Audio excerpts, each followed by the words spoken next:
One, I'm David, your SGA Vice President. Thank you so much for taking time out of your day to attend our Senate meeting. Today is February 16th, 2022, and I call this meeting to order at 5:35 p.m. Make sure if you're tuning via Teams that you turn on the three dots in the top right-hand corner.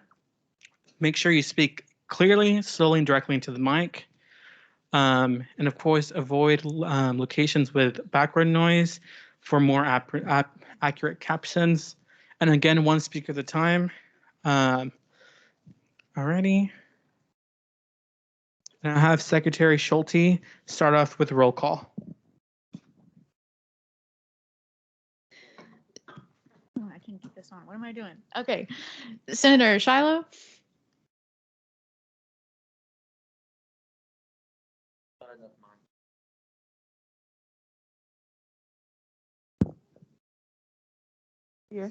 Here. Okay. Senator Brown.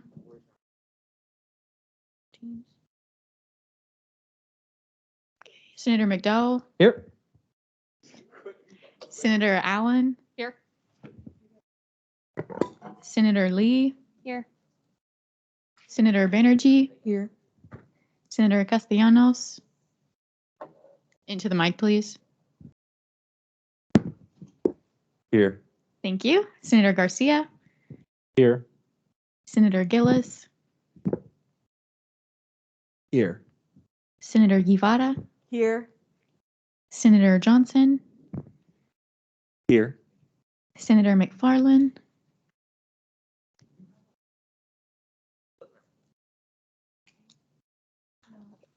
Senator Ruiz. Here. Senator Taylor. Here. Awesome. Senator Vomvoris. Here. Senator M. Here. Senator Cowell. Here. Senator Baker. Here. Senator Ihemiramadou. Senator Schulte here. Senator Quivantoro.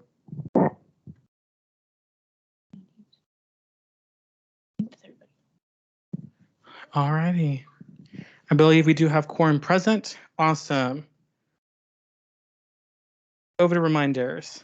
Definitely recommend y'all to get vaccinated and boosted, get tested if you're exposed or have any symptoms, and wear a face covering when you can to protect others.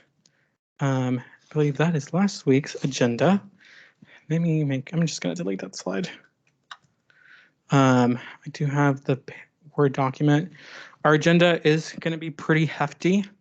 Let me just get that.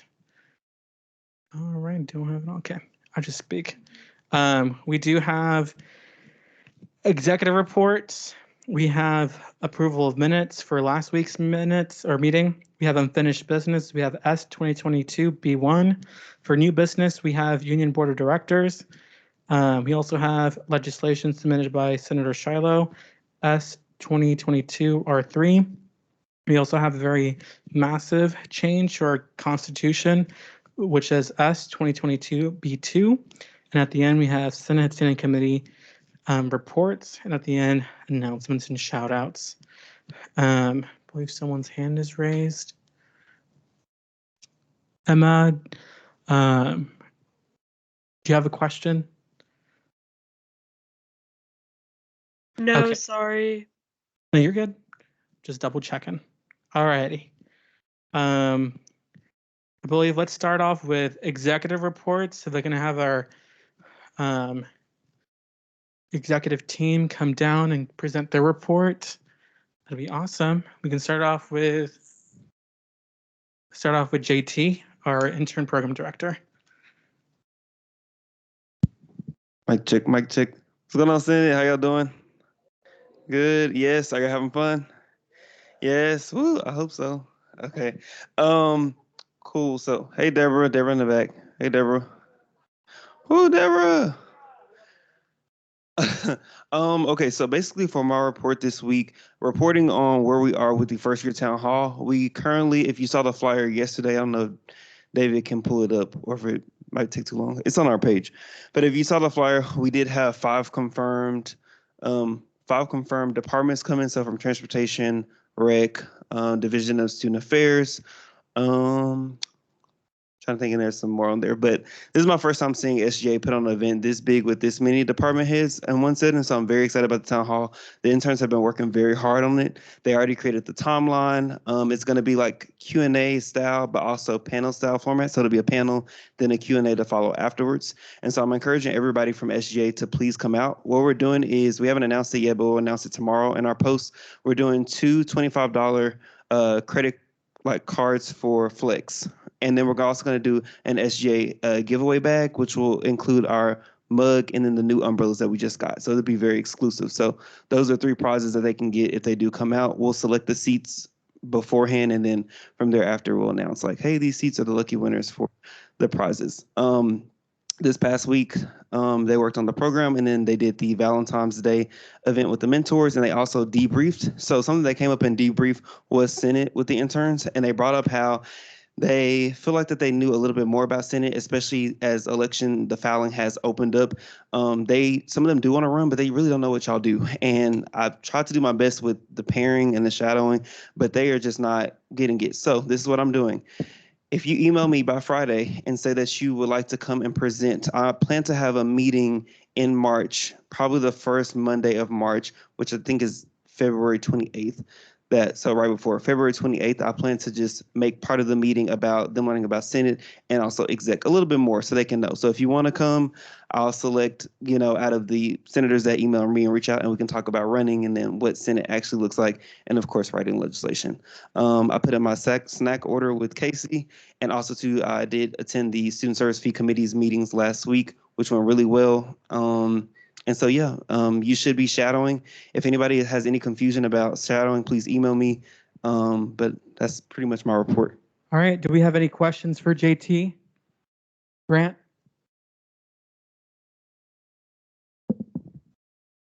So for the presentations, is that open to if we want to give one about anything about being the Senate, what Senate works on, or is it just have to be about Senate election? So both. So it'll be a mixture. I'm looking for things. This is a great question, Grant. So it's a mixture of both, right? You, when you ran, and then of course, being in the Senate now is kind of what I'm hoping to get out of the senators that volunteer to come speak. Thank you. Any other questions? Alrighty. Thank you, JT. We'll move on to our next director, Alexis, co-director of Diversity and Inclusion. Sorry, I didn't mean to cut you off. Hi, everyone. I'm Alexis, one of the directors for Diversity and Inclusion. So just briefly, I'm going to go over some updates for my leadership panel. It's going to be happening Thursday, March 10th. Again, that's Thursday, March 10th at 6:30. I do have all of my 7 panelists. I've verbally confirmed with them. Now I just need to officially confirm with them.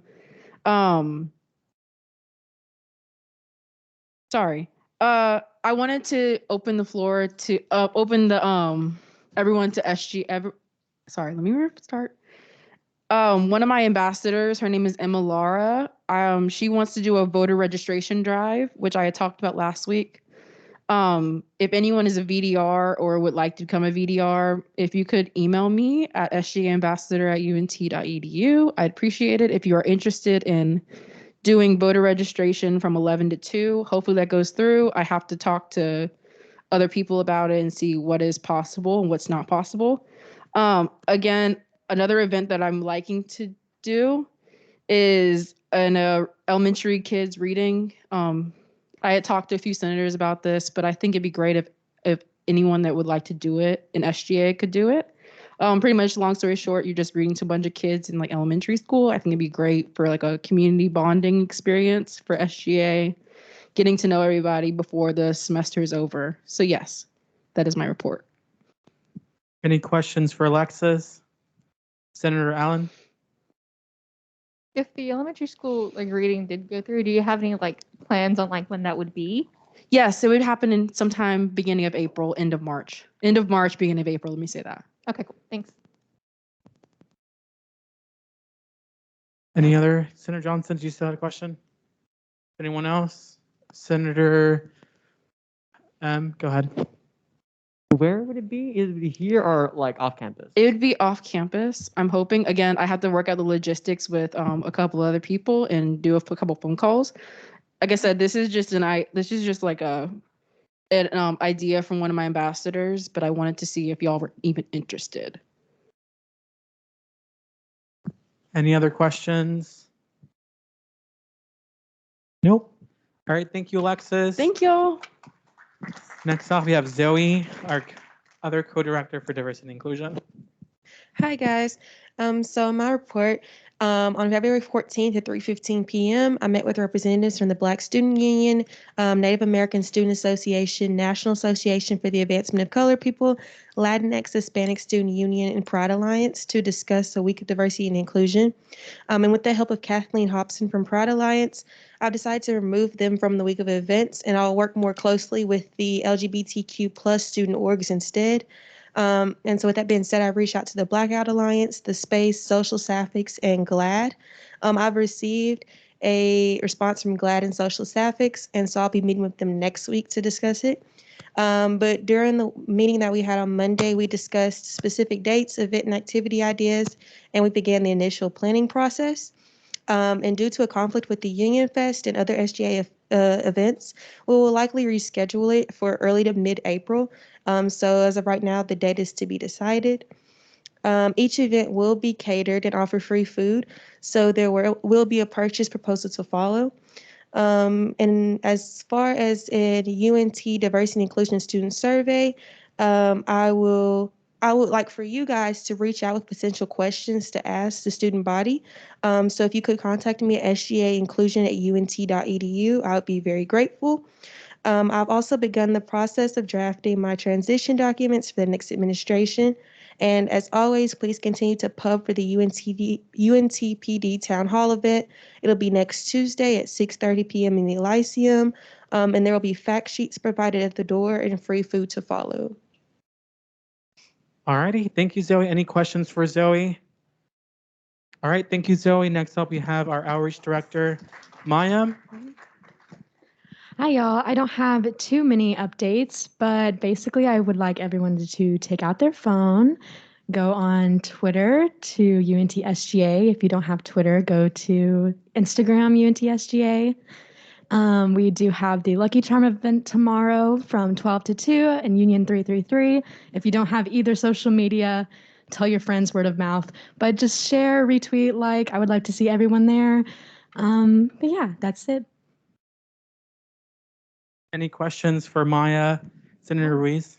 Hi, Maya. Hi. So recently I have been made aware that I need to reach out to the chair people or just anybody in the organization, or not organization, but the External Committee Mental Health Coalition.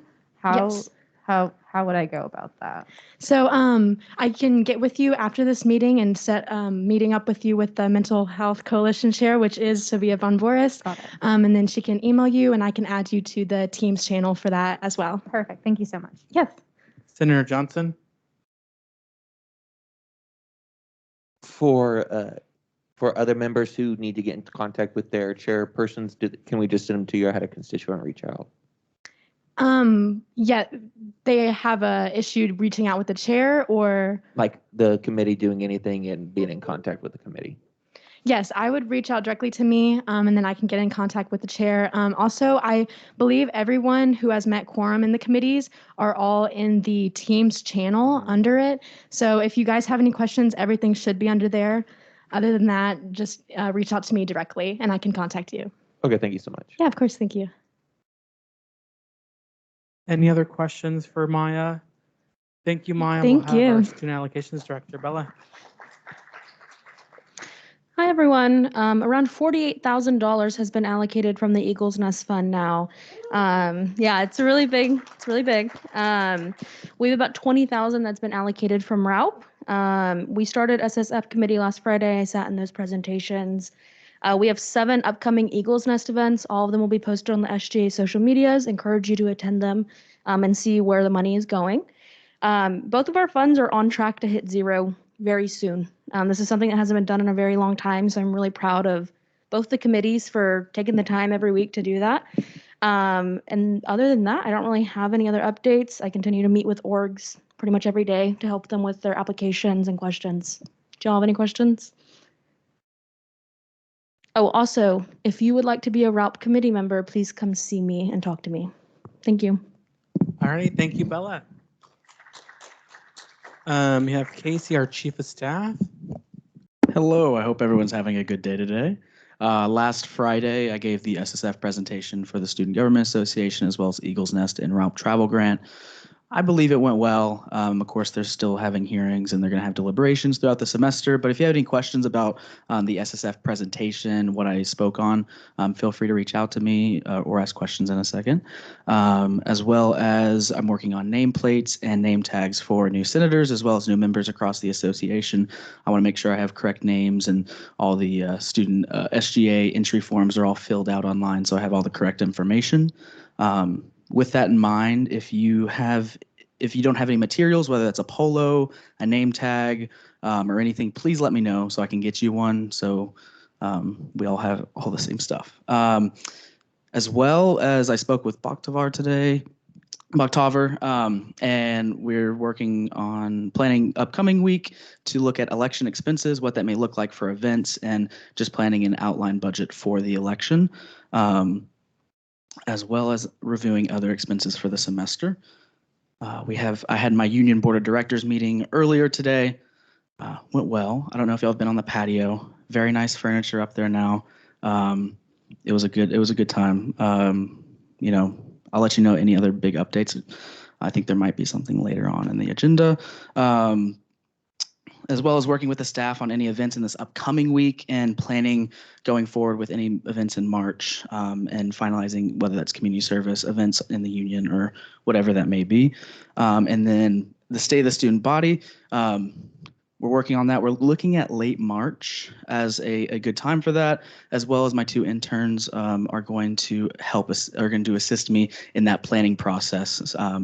So it should be a little bit of a different format is what we're looking for to hopefully draw more people in, as well as updating just the regular member roster.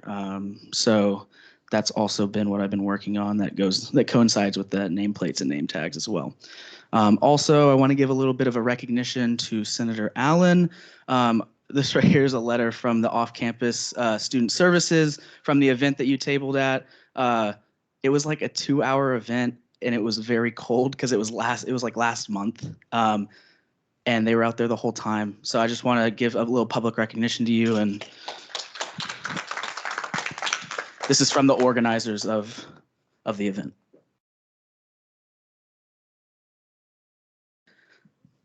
All right, any questions?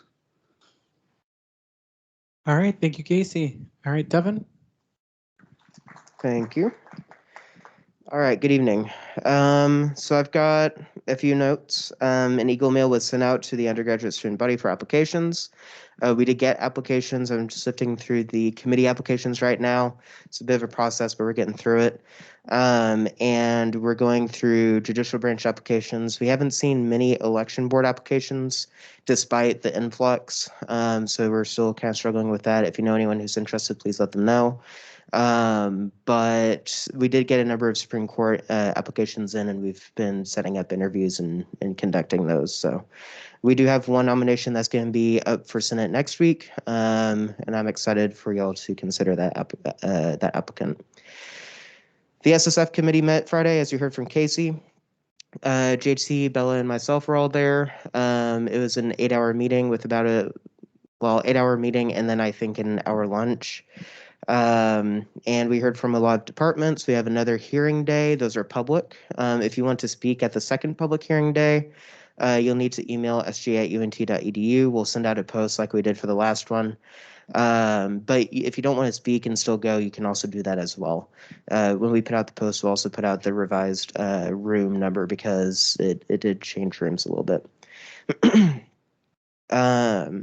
I sent a follow-up on F 2021 R2 to Natasha Oakes with UNT Athletics. We were redirected to Eve Shatine Bell, so I'm still trying to work on communicating with athletics, but that's the latest on R2. We received a response from Dr. Cowley on S 2022 R1. We're in the process of reviewing that response. We'll provide, so I do the legislative updates now. I'm going to be working on that throughout this next week as I start to get some more of that input, and we'll have some updates available for y'all. I mentioned the nomination to Supreme Court. I've been working with Boktover on just the election prep. Casey's been focusing on some of the same things and also some finances. I've been talking with Boktover about election timeline and all that, making sure that we're good to go. I approved one Eagles Nest application and I had to reject another due to timeline issues. But I was a little involved in Eagles Nest this week. I assisted Inara with onboarding for the Supreme Court. That was just really getting them in touch with Christian, making sure they were doing the entry form so that we can post about them and stuff like that. And then Christian's going to handle a lot of the actual like Supreme Court onboarding. I sent a few memos to the staff regarding budget updates, wanting to see kind of what our progress status is and where we're going to be at the end of the year, where we plan to be. Also talking about some transition stuff. We're going to start our transition notes early so that we have them ready for the next administration by the time they get into office. So we're starting that process early. And kind of talking a little bit about election conduct and procedures as the staff and as the office as we move into that period, making sure we're all on the same page. This week came back with a vengeance because last week was iced out. I had quite a number of meetings and the week's not done. I met good meetings, but a lot of them. I met with Dr. Smotrisk, Dr. With, Dr. McGuire. Those were the big three. I met with some other department heads as well, not academic departments, but student activities departments. And we discussed a lot about student initiatives and student interests, and those were good meetings. And I'm trying to get a meeting set up with Eve Shatine-Bell on the Title IX committee. We've had some people who are interested. We'd like more, so if you're interested, please let me know if you want to take a look at that. Regarding Title IX, I've been reviewing the UNT System Board of Regents board book. They're going to be meeting tomorrow, actually. And they're going to be discussing a number of things. One of them is Title IX policy revision. They've got a lot of stuff in there. So I'm taking a look at that. If y'all want to take a look at it, it's public information. But they will be discussing that tomorrow. And then I participated in the Transportation Advisory Committee. It was a pretty short meeting, but we were able to follow up on some of the transportation issues that are coming up and a little bit about the transportation policy as well. So that's what my weeks mostly looked like. And then I've had just meetings here and there throughout the week with staff on different issues. So, and then of course, working on the constitution legislation that we're going to be discussing today. So are there any questions? I know there's a little bit, but if y'all have any questions, I'll address them now. Any questions for Devin? All right, thank you, Devin. Thank you.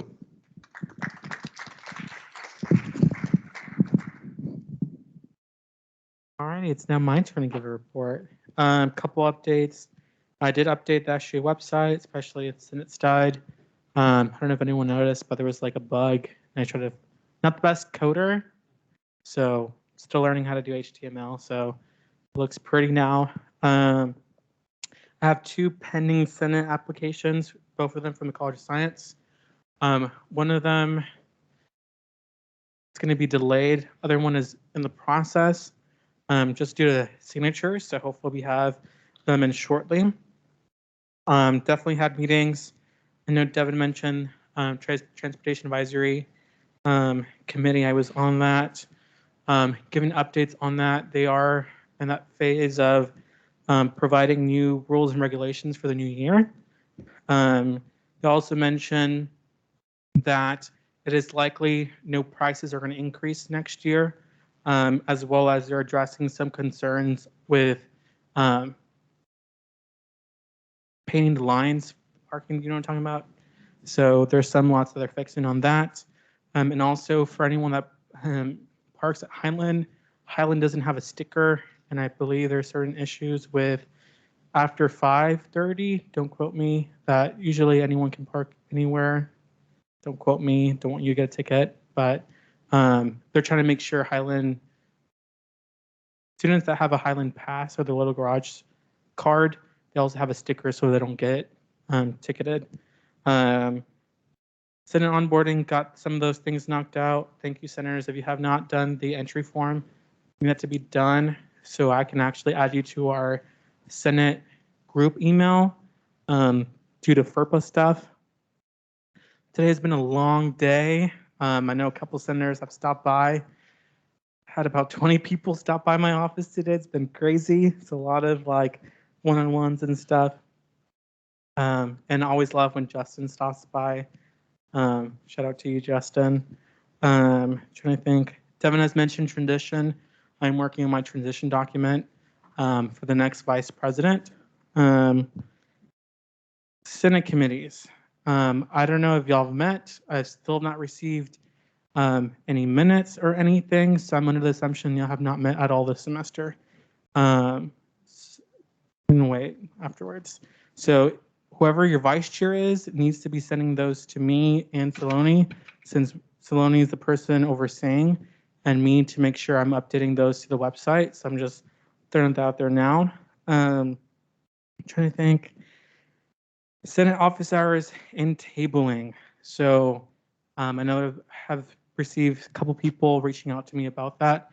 For tabling specifically, I know I'm not that active in the office just because I'm only working 10 hours. But please be mindful of the 5 days prior to. I know I'm usually in the office Mondays, Tuesdays, and Wednesdays, so I'll try to get things processed. You also please partner with Casey. If I'm not there, he'll get the signatures provided and we can scan that in. Or you can do that if he sends it back to you, just to ensure that we're having a table. But anything about that? Also make sure you're adding it to your calendar, just in case if the officers haven't approved it, I can approve it for you. Trying to think also, that's pretty much it. There's not really much on there. Also participated in the meeting with Dr. With. Very productive. Any questions for me? Senator Johnson?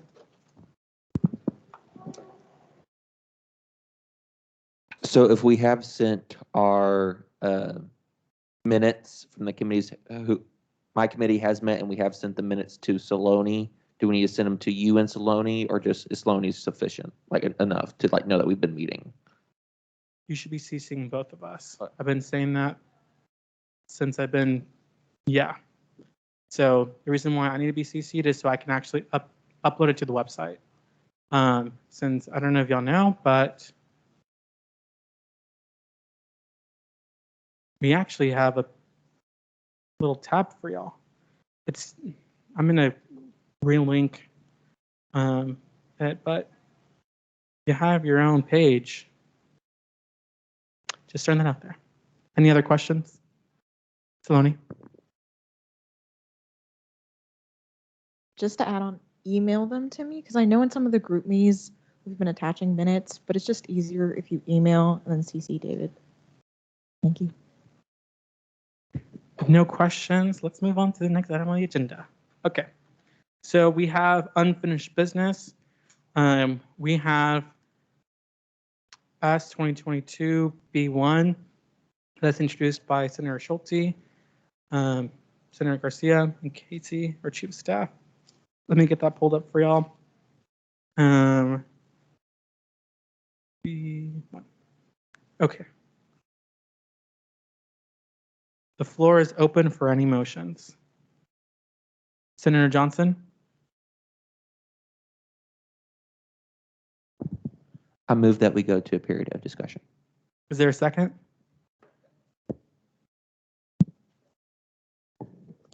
Senator Baker seconds. All righty. Period of discussion. Senator Johnson, you have the first discussion point.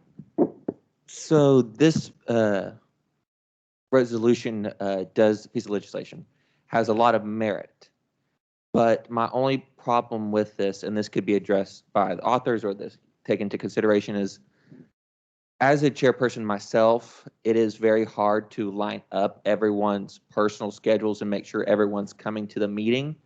So my problem with this piece of legislation is the penalties or the consequences that would fall on the senators who, like, there's no clear definition of how the consequences will be out. Was it all on the committee if the event doesn't happen, or if the event does happen and a senator didn't really participate, didn't come to the event or whatever, or did participate and couldn't make it to the event, that then this is held against them as a penalty, and then this reflects poorly on them instead of just as a general. So my recommendation, if anything, and this is just out there, that we change any words to, instead of required, to encourage, to make sure that it is committees are doing their job, but no one is being held accountable until maybe something is cleared up on the penalties or consequences. And maybe the authors can talk about this. Alrighty. Point of information. Yes. If that wording were to be changed, would this still be a bill, or would it have to be moved to a resolution because it's encouraged? So because we're changing the bylaws, we're making an amendment, it'll be a bill. Okay. If we're changing the language in the actual, or let me rephrase that. If we're trying to change the language that we're trying to add, the Senate has the ability to do that, but that's the Senate's decision. Okay, thank you. Alrighty. Any other discussion points? Senator Lee? I know something that was brought up last week was that we want to hold committees accountable, but we don't, like, for things like the Legislative Affairs and the Senate Internal Committee, like the purpose of them isn't to outreach to the student body. And something that I brought up, and I was like, I don't know if people like this or not, is just requiring them to have an event, but it doesn't necessarily have to be focused on outreach, because I think Legislative Affairs, Senate Internal could have things like informationals for the Senate, things that benefit us, because again, the point of Senate Internal is not to benefit the student body. It's to support the Senate, which indirectly supports the student body that way by making sure that we know what's going on. So just if the authors or if y'all are open to that, because I think it still holds them accountable, making sure that there's a goal that they're working towards in an event, but something that still closely aligns to what they're doing, because I'm afraid that if they start switching towards outreach, then their meetings will be focused on, okay, how can we increase engagement, do all this stuff, which is getting away from what they're actually supposed to be doing. Good. Well, and I meant to, like, do you want me to give you feedback on your point of discussion also, Senator Johnson, or? It would be nice, yes, thank you. Senator Lee, do you mind if I start with him and I'll come back to you? Awesome. Okay, so you talked about, like, punishments, I guess, for the committees if they don't, like, have an event. Sorry, was that, like, your question? It really wasn't so much, I mean, it wasn't like, you know, I like it like being, you know, having a committee put on an event. Yes, I love that. The problem I have with it is, how is that measured in terms of a thing? Like, for example, as I said earlier, like, you know, wrangling the schedules or something like that. Like, let's say someone on there isn't able to, is doing kind of not going to their full potential as some of the other members are doing, and they're slacking, or they just don't come to the event in total. Then what does that look like in terms of punishment or penalties or anything? That's what I'm trying to worry about. I don't think you need a punishment or penalty for that, because we have senators now that don't come to committee meetings, and I mean, we have senators that don't come to Senate sometimes also. So it's kind of like the same thing. I feel like that's just up to the discretion of the committee.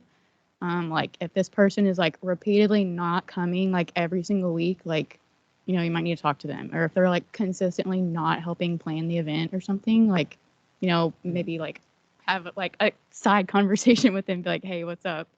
But So then that would reflect upon the committee as a whole. So the one person would be bringing down the committee if it's not dealt with in a proper amount of time. Like, as you said, like, talking to them if they weren't doing, like, pulling them aside, kind of saying, like, hey, what's going on, kind of thing. So my biggest question is, like, again, if you can address it, just what would be the punishments or penalties? Like, if we don't fill this, are we out of the Senate? Or is it a strike against us? Or is this up to I'm going to discretion of the interject. speaker? It seems like we have a lot of questions still. I recommend the Senate move to a period of questioning. These are not discussion points. Senator Vomvoris. I motion we move to a period of questioning. Senator Gillis seconds. Next time, make sure you say I move. Yeah. My apologies. You're good. All right, we're in a period of questioning. All right, you have the first question. Or actually, sorry, Sophia has Senator Vomvoris. That's the first question. Sorry. Thank you. Okay, so so the Senate standing committees are enumerated in our bylaws. However, these committees change within each administration.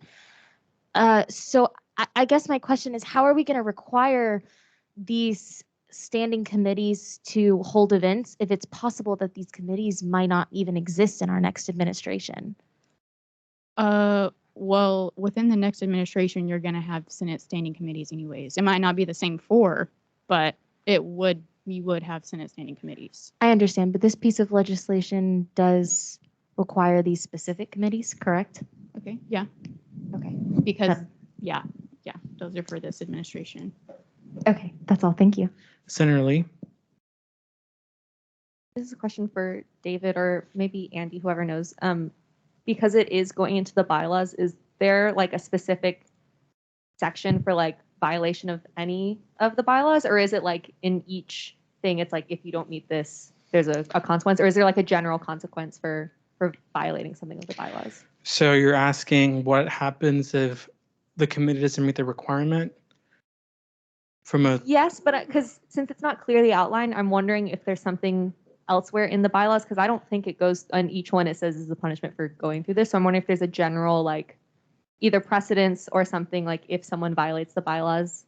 So as the Speaker of the Senate and Vice President, I don't believe the Senate, or if it's dealing with Senate committees, I think it should be the Speaker pro tempore leading that, since they oversee that.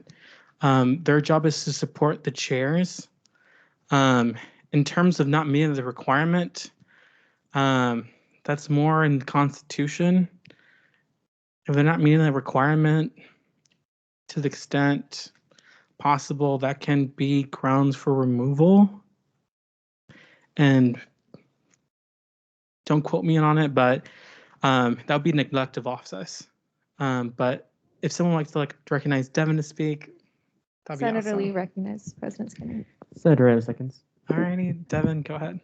Thank y'all. In regards to the question, I think the standard is established in each section. There's not like a catch-all section. Now the teeth of that is in the Constitution, Section 10, as you see there. But the standard by which that's enforced is outlined in the specific sections. There's not a catch-all. But adding on to that, I don't think the Senate should be saying not meeting something. There should be an automatic consequence. Again, your job is to represent your constituency. That's what we have committees for, to help you do that. And if you're not meeting that requirement, I think you should question if you should be a senator at all. That's the bigger question, I think. But I don't think, I'm not going to be like, you didn't do it, you're removed. No, that's my job, is not to do that. My job is not to hound y'all. My job is to empower you and make sure that we're, one, following what the governing document says as a guide for us to be better advocates, but not to be a police officer. I believe Andy had a point to also say. Andy, go ahead. Yeah, I mean, I was just going to say what they said, basically, that there's not a whole lot of enforcement in the bylaws. I don't think it's particularly necessary. The thing that comes the closest, and honestly, this isn't really enforcement, is that if a committee doesn't have enough people, then you dissolve it, and that's not really even that close, in my opinion. So, I don't think enforcement is necessarily something we really have to worry about, but that their election of duty clause in probably the Constitution, but also the Senate Code of Conduct, there's going to be one in there. But it really depends just if people are, it depends who's in the seats and how hard they want to pursue something like that. I wouldn't imagine pursuing something like that. So to clarify, it's mostly up to the degree of negligence and potentially the discretion of the Speaker pro tempore. I would say so. Any other questions? Senator Reese?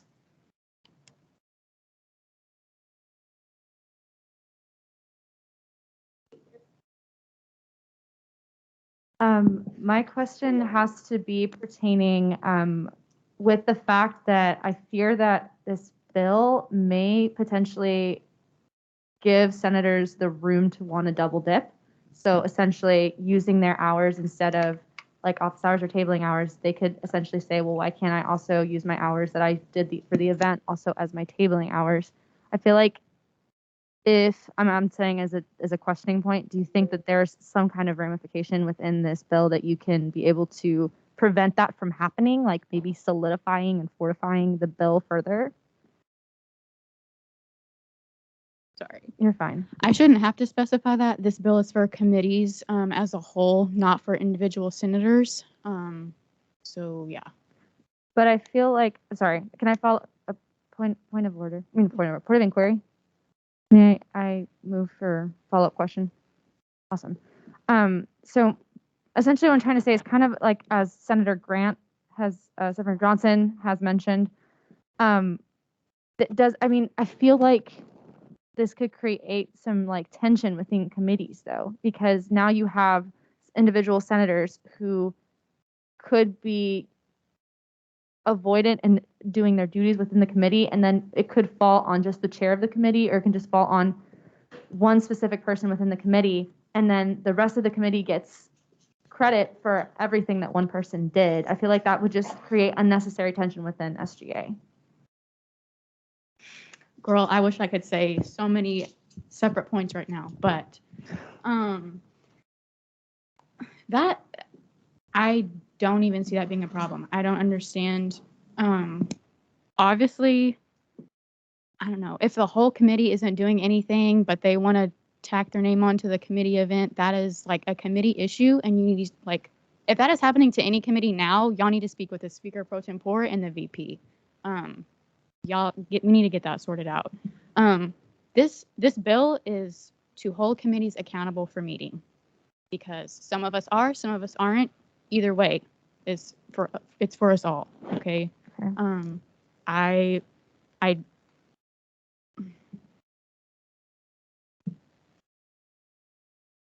sorry. Hold on. Let me think for just a second.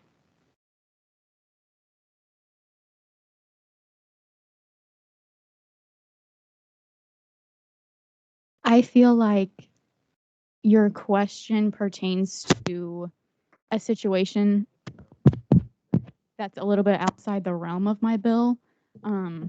I cannot be so rigid in my bill and have like, well, if this happens, then we do this, and if this happens, we do this, because there's so many possibilities. So I feel like if a committee just already isn't meeting, and I don't know, already there's like different levels of senators doing their work, some aren't doing the work. I mean, that happened before this bill. That didn't happen because of this bill. No, absolutely. I'm just saying that don't you think that there's some tensions that will most likely occur because of this bill? I'm saying that as a byproduct of this bill, will tensions occur in your opinion, yes or no? No. Okay. Thank you. Senator Lee? I think Senator Johnson was waiting longer. I can defer to him. All right. She yields the floor to you. Go. So, I just remember this. During the last meeting, it was talked upon, or an idea was floating around of, of sending this piece of legislation to the legislative committee, and maybe they can figure out, maybe clean up the language, answer questions that the senators can then ask the chairperson, the authors on the committee. So I move that we move this piece of legislation to the legislative committee.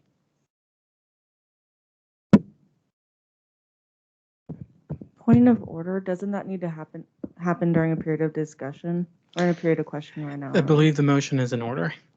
Oh, okay. No. Unless someone objects. Senator Garcia objects. Okay. Before we move on, I think there's a lot of misconceptions being thrown around.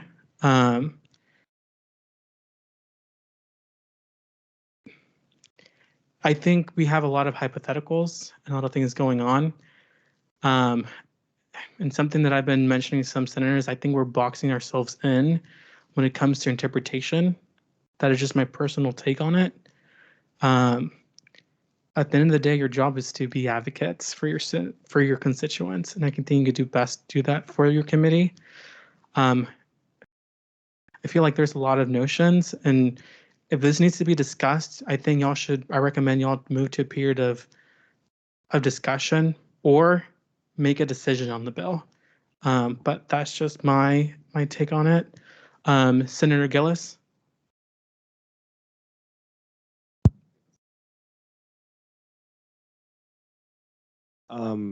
I'd like to move us back to a period of discussion. Senator Shiloh seconds.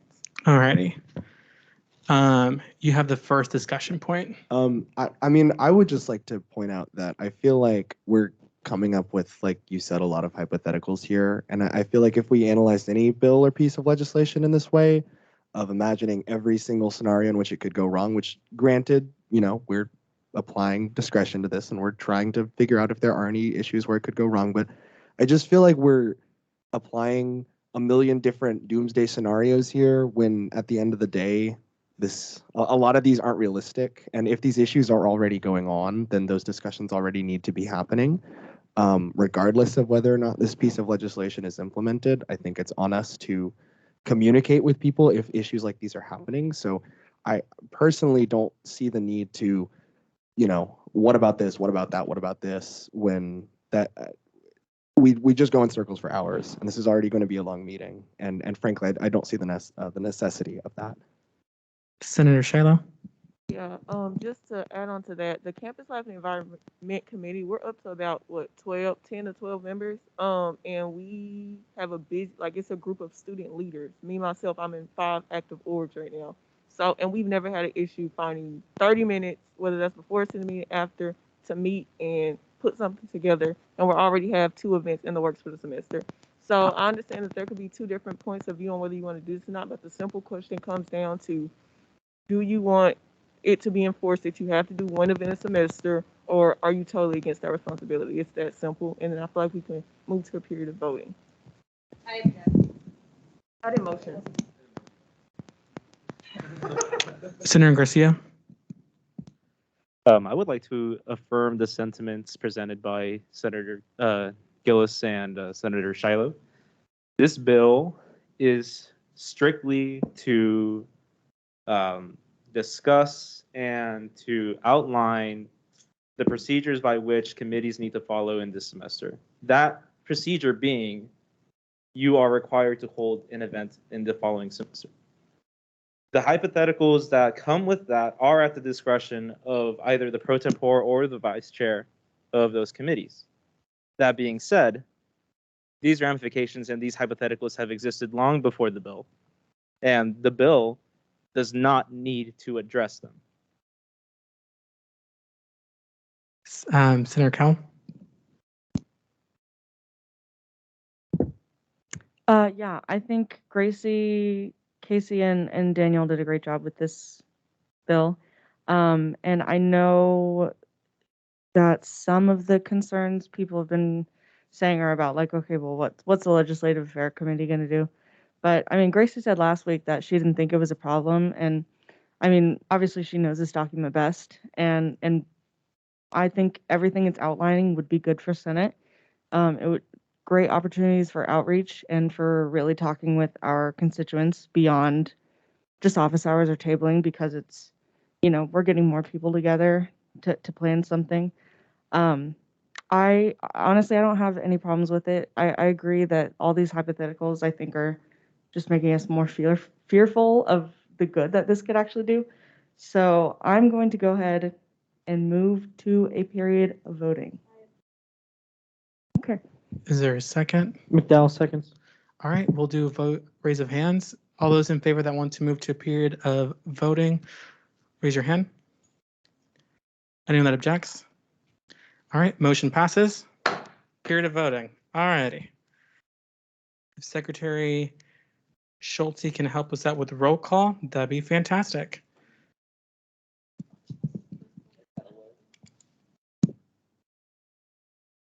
Senator Shiloh. Aye.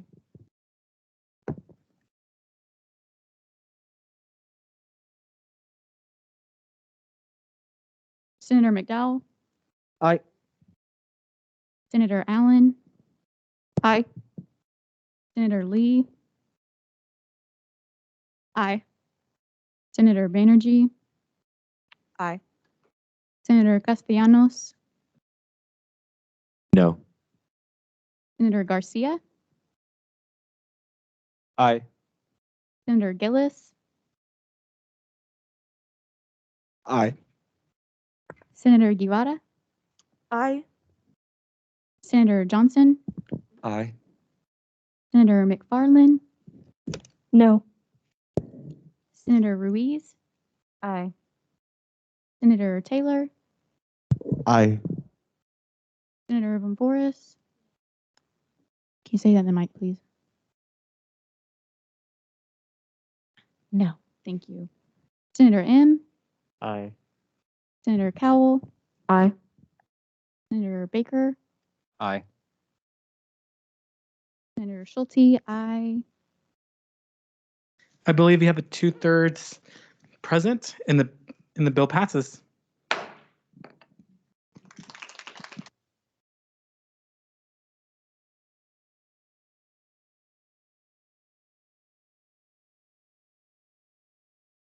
All righty, let's move on to the next item of the agenda. Approval of minutes, completely skipped that. Did anyone had any concerns with the minutes from last week? Pull up on the screen. If they're not, all right, passes. Awesome. Union Board of Director, Senate appointment. We have the chair of the Union Board of Directors present. His name is Casey Jimenez. Oh my God. Hello. Yes, I am the chair of the Union Board of Directors. So there is a vacancy specifically for someone within the Senate, within the Constitution of the Union Board of Directors. We require that there is a Senate person seat allocated. So this is an opportunity if you'd like to serve on the board. We actually only have one meeting left. We meet every third week on Wednesday at 11:30 each month. We had our meeting today. We will not have one for March because of spring break. So we will be having one in April. The union board is a oversight factor to how the union runs, as it is a independent function of the university as an auxiliary service. So I'm more than willing to answer any questions about the union board and what that may entail, but would love to have another senator sit on that last meeting with me in April. Senator Lee? Or sorry, oh my God, Senator, oh my God. Extremely tired today. Please be patient. I'm sorry. Go ahead, Luke. How long usually are the meetings? So the meetings are usually around an hour. I make sure to run them efficiently. We start around 11:30 and usually get done around 12:30. And what exactly would you want from a senator specifically during the meeting? So the way I see my position on the union board, it's about student perspective and making sure there's student representation in the decision that the board makes when addressing issues within the union, whether that's construction projects, accessibility, and just budget issues. So that's kind of how I view the position. Okay, thank you very much. Senator Vomvoris?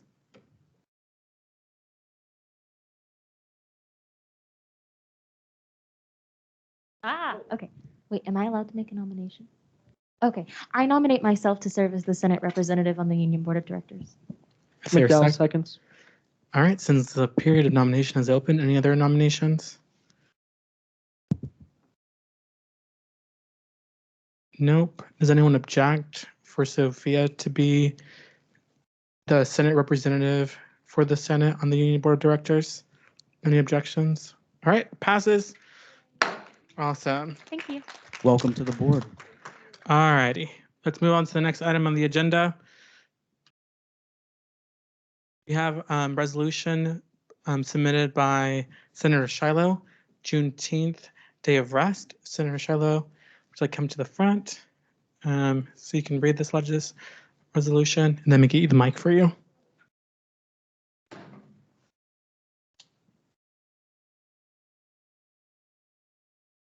Oh, all right, we good? Everybody can hear me?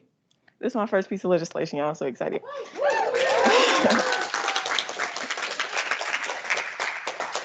Okay, cool. So S22R3, Juneteenth Day of Rest. Whereas Article 1, Section 2, Subsection E of the SGA Constitution reads, above all, the Student Government Association shall ensure that the voice of the student body is always heard at the University of North Texas. Whereas the Black community at UNT makes up 13.8% of the student population. Whereas on June 17, 2021, the Juneteenth National Independence Day Act was signed by President Biden, therefore acknowledging June 19th as a federal holiday. Whereas on January 1st, 1980, Juneteenth officially became a Texas state holiday and has since been celebrated as such. Whereas the vision statement of UNT's Diversity and Inclusion Office states that it will support efforts that foster an environment that affirms all identities and provides opportunities for personal growth through partnership with campus and community organizations. Whereas President Muñoz-Sarabia delivered an official notice also urging that we all take time to reflect on the heritage of Black Americans and consider what we can do to foster a legacy of inclusion for all Black lives. Whereas the holiday has been approved by the Board of Regents and will annually be recognized beginning in 2024. Whereas many students already recognize June 19th as a historical day for liberation. Whereas students taking summer classes should receive the opportunity to celebrate this holiday without the stress of academic or campus responsibilities. Let it be resolved that for summer terms 2022 and 2023, the president shall close the university on Juneteenth. Let it be further resolved that professors will not assign June 19th as the due date for any course-related submissions in respect of the holiday. Let it be further resolved that this legislation be sent to the following individuals and organizations: UNT President Muñoz-Sarabia and Vice President of Inclusion, Diversity, Equity, and Access. Respectfully submitted, Senator Shiloh, and supported by Jermaine Turner, President of the Black Student Union, Deja Smith, President of the National Association for the Advancement of Colored People, and Shabazz Brown, the Assistant Director of UNT's Multicultural Center.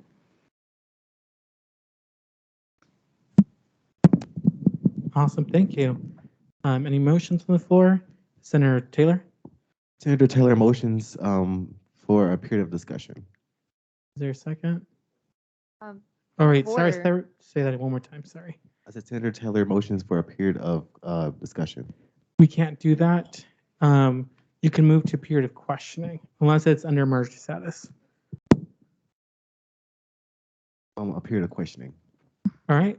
McDowell seconds. All right, we're in a period of questioning. You have the first question. First, I want to thank you for bringing forth this bill. Why do you feel like this bill is very important to make? Okay, so first of all, I want to be very intentional about what legislation I brought before Senate first. I've been working on a few pieces since last semester, but I wanted to make the first one something that represented a community that I was a part of. So that's why this one was so important to me, as well as this is going to happen this year. So I wanted to go ahead and get on top of it. The president already set the precedence for this when he sent out the email last semester. So I knew it was something that was tangible, something that was realistic, and something that needed to be done so that we had it in writing. So going forward, we wouldn't have to go over, it again. Senator Cal? I move to put this legislation in emergency status. Senator Lee seconds. Is there any objections? All right, no objection, then the motion passes. Any motions on the floor? Senator Lee? Hi, Senator Shiloh. David, could you bring the document back up? I sure can. I just had a question about some of the language because Senator Vomvoris brought up earlier, like with resolutions, they tend to be more suggestions, at least in what I've seen. But again, I'm still very inexperienced and kind of just trying to figure out like what powers we have at the Senate. So I was just curious about the language for like the let it be resolved statements, how it's like, we're not saying like the Senate suggests, you're saying like, this is like, let it be resolved to the president. So I was just wondering if there's a specific, like, I'm just trying to make sure that like, we're in order to do that. Yeah, I was gonna say maybe. Kind of, or just question, I mean, to the authors, just like why you chose to word it that way instead of saying like the Senate suggests or stuff like that. It was suggested to me by David that this be a resolution. So can I defer that question to you? So since the reason why I recommend it to be a resolution is because the Senate and hopefully the president signs the SGA is making a stance on an issue. And since it's an external thing from the SGA, that's recommended to be a resolution. And remember, a resolution, yes, it's not binding outside the SGA. However, if the SGA is passionate about something, I think regardless of the language, if we want something, if we're demanding something, then we're demanding it. And I think the language reflects that. Would someone like to recognize Devin to speak? Senator Lee recognizes President Skinner. Is there a second? All right, it's been seconded. Devin? If, well, I have a bit of a track record for using strong language in legislation. I think it pushes the point in a way that is important, but I also understand the concern. Maybe, I mean, something you could do, because suggest versus shall came up, maybe you could just take out shall, and so it says for summer 2022 and 2023, the president closed the university on Juneteenth. That way it kind of eliminates like the suggested kind of thing, and that it's just the president close it. You know, that's what we're asking the president to do. I think shall is probably fine. You just need to recognize that the university could choose to reject the recommendation. Right. But that's just an idea that I had for y'all. If y'all want to adopt it, it's up to y'all. I don't have a problem with it. Like, I like strong. I just wanted to like make sure it was in order. So that's it for me. Yeah. Senator Vomvoris? I just had a quick question. And why only summer terms 2022 and 2023 instead of from now on? Yeah. Okay, so I talked to Chris about this. So there's something in motion on a higher admin level where they're putting something together starting in 2024 already. So this would cover all of that time between now and then to make sure that there's something in writing that says we would like to be celebrating this as a holiday. Should that be referenced in this Oh, I'm so sorry. Thank you. Sorry. Senator Johnson? So just for the people for it to be, can you scroll down a little bit, David? Just for like the vice president of inclusion, diversity, equity, and access, is there actual a person for that could be put with that? There is, and I don't know why it's not on there. The name was on there before I sent it. I can make the change. So I probably, okay, thank you. Do I make an amendment to that that's not on there before us? Senator Johnson moves to make an amendment. Senator Ray seconds. Make sure when you're making an amendment, you state out what you want to change. Oh, yeah. Well, I don't know the person, so I move an amendment to read the person who is the vice president of inclusion, diversity, equity, and access. I believe it's Jan Woodard. Mm-hmm.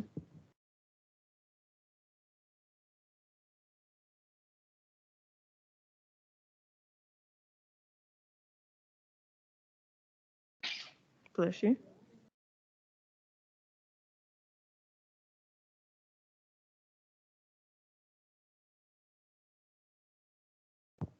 There you go. Is there a second? Senator M seconds. Anyone object? Nope. Okay. Any other questions? Senator Lee? Senator Lee moves to a period of voting. Does anyone object? All right, it's been passed. Awesome. If Secretary Schulte can start roll call, that'd be awesome.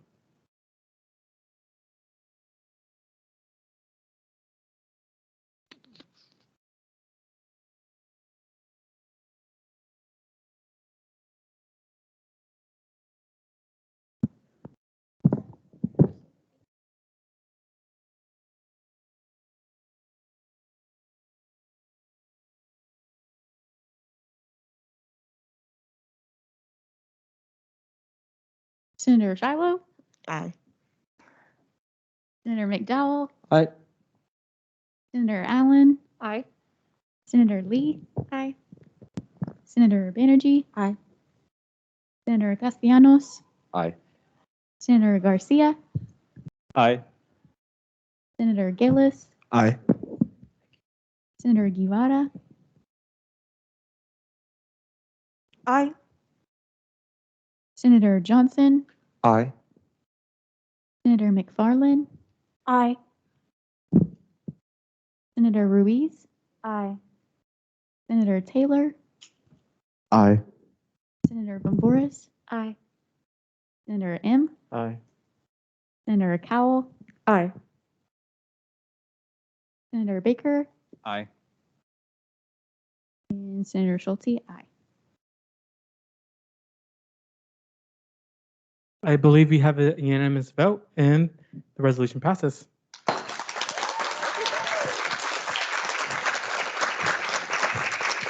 This will be sent to Devin for his veto or approval. Alrighty. Next thing up, it is B2, the moment we've been waiting for. Been submitted by President Devin Skinner as 2022 B2 revision of the Constitution. Devin.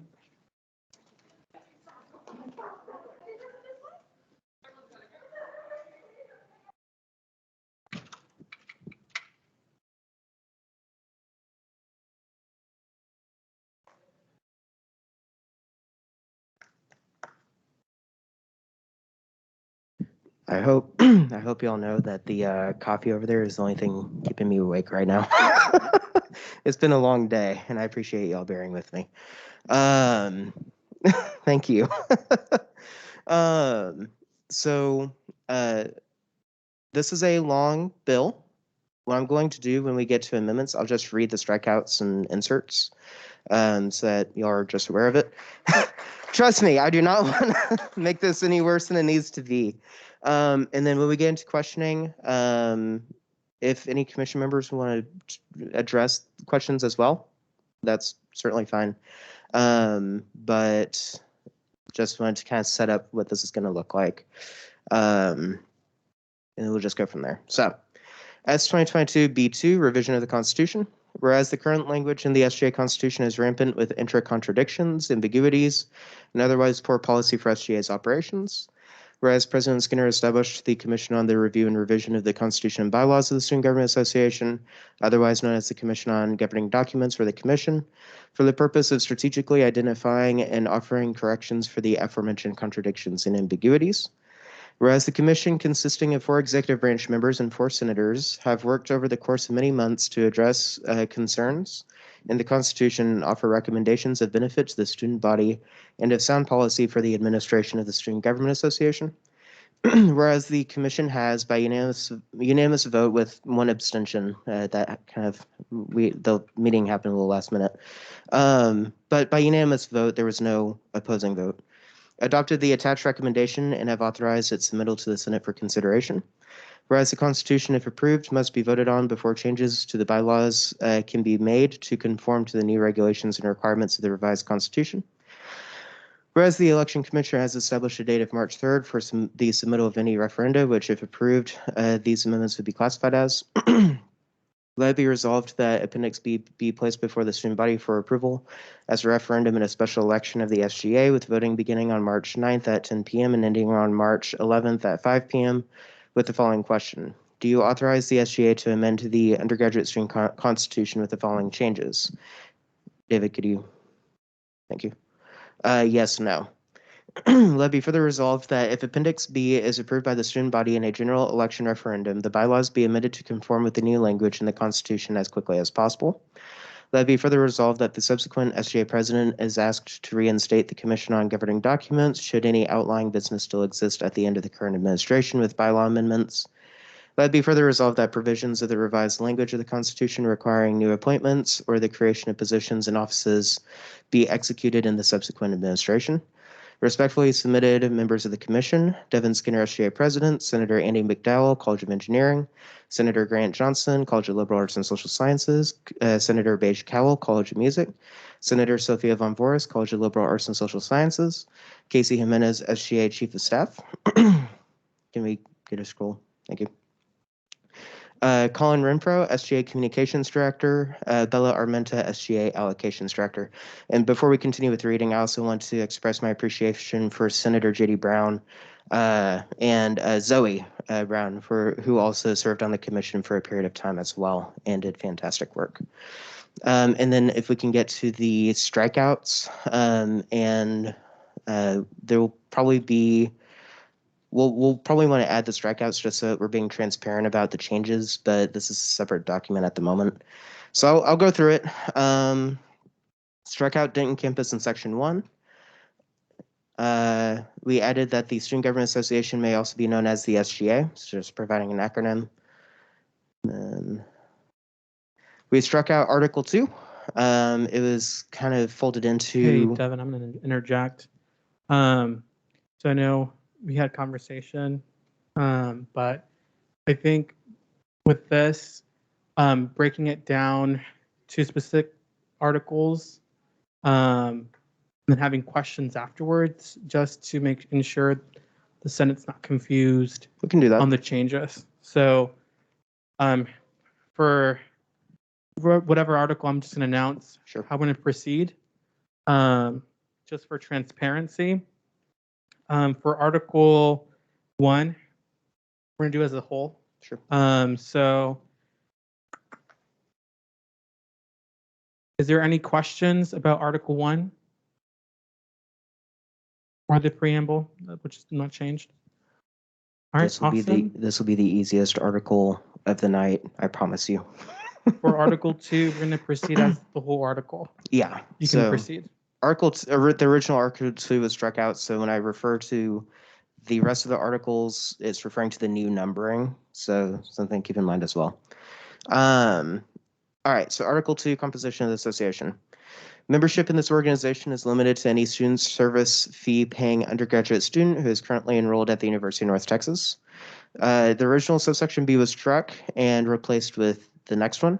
Membership is open to all students without regard to race, color, national or ethnic origin, religion, sex, sexual orientation, gender identity or expression, age, political affiliation, disability, marital status, ancestry, genetic information, citizenship, or veteran status. In subsection C, we struck the association. So any instance that there was association or anything like that, it was replaced with SGA. The SGA will consist of the voting student body, a legislative branch, an executive branch, a judicial branch, and the election board. We changed Senate to legislative branch. We just felt it was more appropriate, and then added the election board. Subsection D, we just added on the back of that to include the election board. Later on in the Constitution, we add the election board, and so this is foreshadowing. Subsection E, in the Constitution of the SGA turned into this Constitution. Under subsection F, we added an item that the list of active positions will be readily available on the SGA website. Subsection G, officers of the SGA shall be defined as any active member who is paid to be eligible to serve as an officer of the organization. An active student member shall possess at the time of election and during their term of office at least the minimum requirements regarding enrollment, GPA, and disciplinary standing as stated in UNT Policy 07.019, Student Organization Policy. Item B, any active student member who fails to meet any of the requirements is automatically ineligible to serve as an officer until all criteria are met. And then subsection H is active membership of the SGA shall be defined as any undergraduate student holding a position in the SGA, including committee appointments and internships in the SGA. All righty. Do we have any questions about Article 2? Just letting you know, once we move through an article, we will not return. Just being transparent about it. Questions, Senator Lee? I have a question, but I need a second to gather my thoughts. I just don't want to move on. So with subsection G, is that what you were saying? Because it's talking about officers of the SGA, and you're meaning execs, right? Under the current structure, which could change depending on finances and all that, it would be exec and it would be the election commissioner. Okay, I'm just because the positions, Andy and Saloni are like the Senate officers, right? Right. Okay. So and Gracie. So I'm just So Is it, like, this section is officers as classified by UNT. This doesn't restrict the ability of the SGA to establish its own officership in the organization. This is simply to adhere with UNT policies on student organizations and to classify that definitively for the university, because there's been some ambiguity about that. Senator McDowell? And just to kind of touch on that, if you go onto OrgSync for any organization, at the bottom of the page, you'll see officers of insert your organization here. And so that doesn't include Senate officers because we don't have certain FERPA trainings. And so it's in the eyes of the university, not necessarily the organization. Thank you. Any other questions about Article 2? All right. Next, we have the legislative branch. We're going to do it by section. Okay. All right, you can proceed. So Article 3 became the legislative branch. Basically, anywhere where it said Senate, for the most part, it turned into legislative branch. There's a couple cases where it kept Senate. Section 1, authority, the legislative and the and fiscal was struck. So it says the legislative powers of the SGA shall be vested in the student senate. Essentially, the executive branch and the legislative branch share fiscal powers. Legislative branch is oversight, executive branch is implementation. And then there's also an SSF section, I believe, in the Constitution as well. So that's the reason why that was struck. Any questions about Section 1 of Article 3? If not, Article 2. Okay, Section 2. The composition of the legislative branch. Item A, the legislative branch will consist of the student senate. Subsections B and C were struck. Subsection D states, each college, school, or academy of the university shall be apportioned at least 2 student senate seats. Item A is 5 seats will be apportioned at large, which will represent the entire undergraduate student body. And then schools, colleges, and academies that contain more than 11% of the undergraduate student population, as reported by data analytics and institutional research, will be apportioned an additional 2 seats. Subsection E was struck. Subsection F says non-voting delegations to the student senate with otherwise full procedural rights shall be accepted from the SGA interns and 1 delegate from the following organizations: Eagles Nest, Residence Hall Associations, the Graduate Student Council, the Faculty Senate, the Staff Senate. The SGA interns was struck. The Office of the SGA President, the Office of the University of North Texas President, the SGA Advisor, and the Election Board. Any questions on Article or Section 2 of Article 3? Senator Lee? Sorry to ask the question again. So about subsection D, is it subsection or article? Subsection. Okay. So for subsection D, subsection B, I guess, talking about Item B. Yes, item B, talking about the data analytics and the proportions. Is this going to be based on based on the session? Because if enrollment changes between semester to semester. So the way it works now, and in terms of what you're referring to, it wouldn't really change in its operation. Yes, the population does change, but it's established for the academic year. It likely, I could be wrong. I want to preface with that. I don't anticipate it changing so much as to change the threshold, but the way that it has operated and the way that it would operate is that it would be for the academic year. And then whenever we do our allocation of seats bill, which I'm going to be doing this semester for the next administration, they'll review DARE, the acronym, and then we'll make that assessment at that point. Thank you. The way it's worded now, yes. Sorry. Senator Allen? So does the student body have access to this information stated in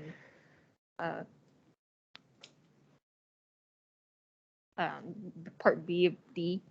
So we have had public hearings that are available on the YouTube page, so they could definitely check that. They could have also come to our meetings, although I know we had some pretty low turnout.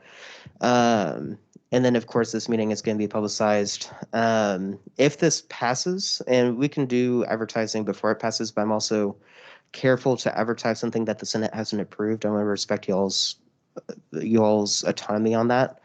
But should this go to a referendum, this would be advertised in a neutral way, and the election board would be involved in the dissemination of that information. Okay, thank you. Mm-hmm. Any other questions about section 2?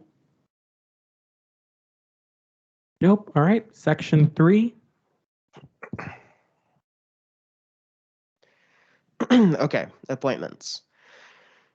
In the event that a student senator is unable to serve any portion of the term, or in the event that a vacancy arises in the student senate, a student and then of the appropriate constituency was struck. So the way this reads is a student may petition to fill the vacancy. Schools, colleges, or academies which are classified as underrepresented may be represented by a student not in its constituency. We'll have to take out that hyphen at some point, but that's beside the point.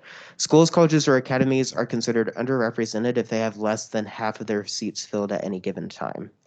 And then all appointments are subject to a confirmation by a simple 2/3 majority vote of the student senate, and any rules established in the SGA, took out Student Government Association bylaws with regards to appointments.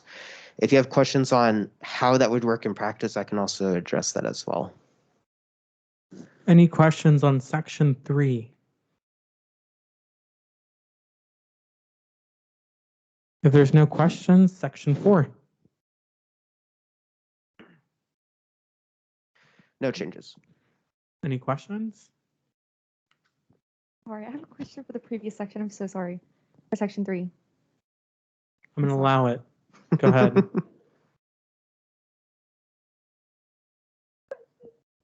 Hey, don't feel and bad. I don't mind You're- the questions. Yeah. Don't feel bad.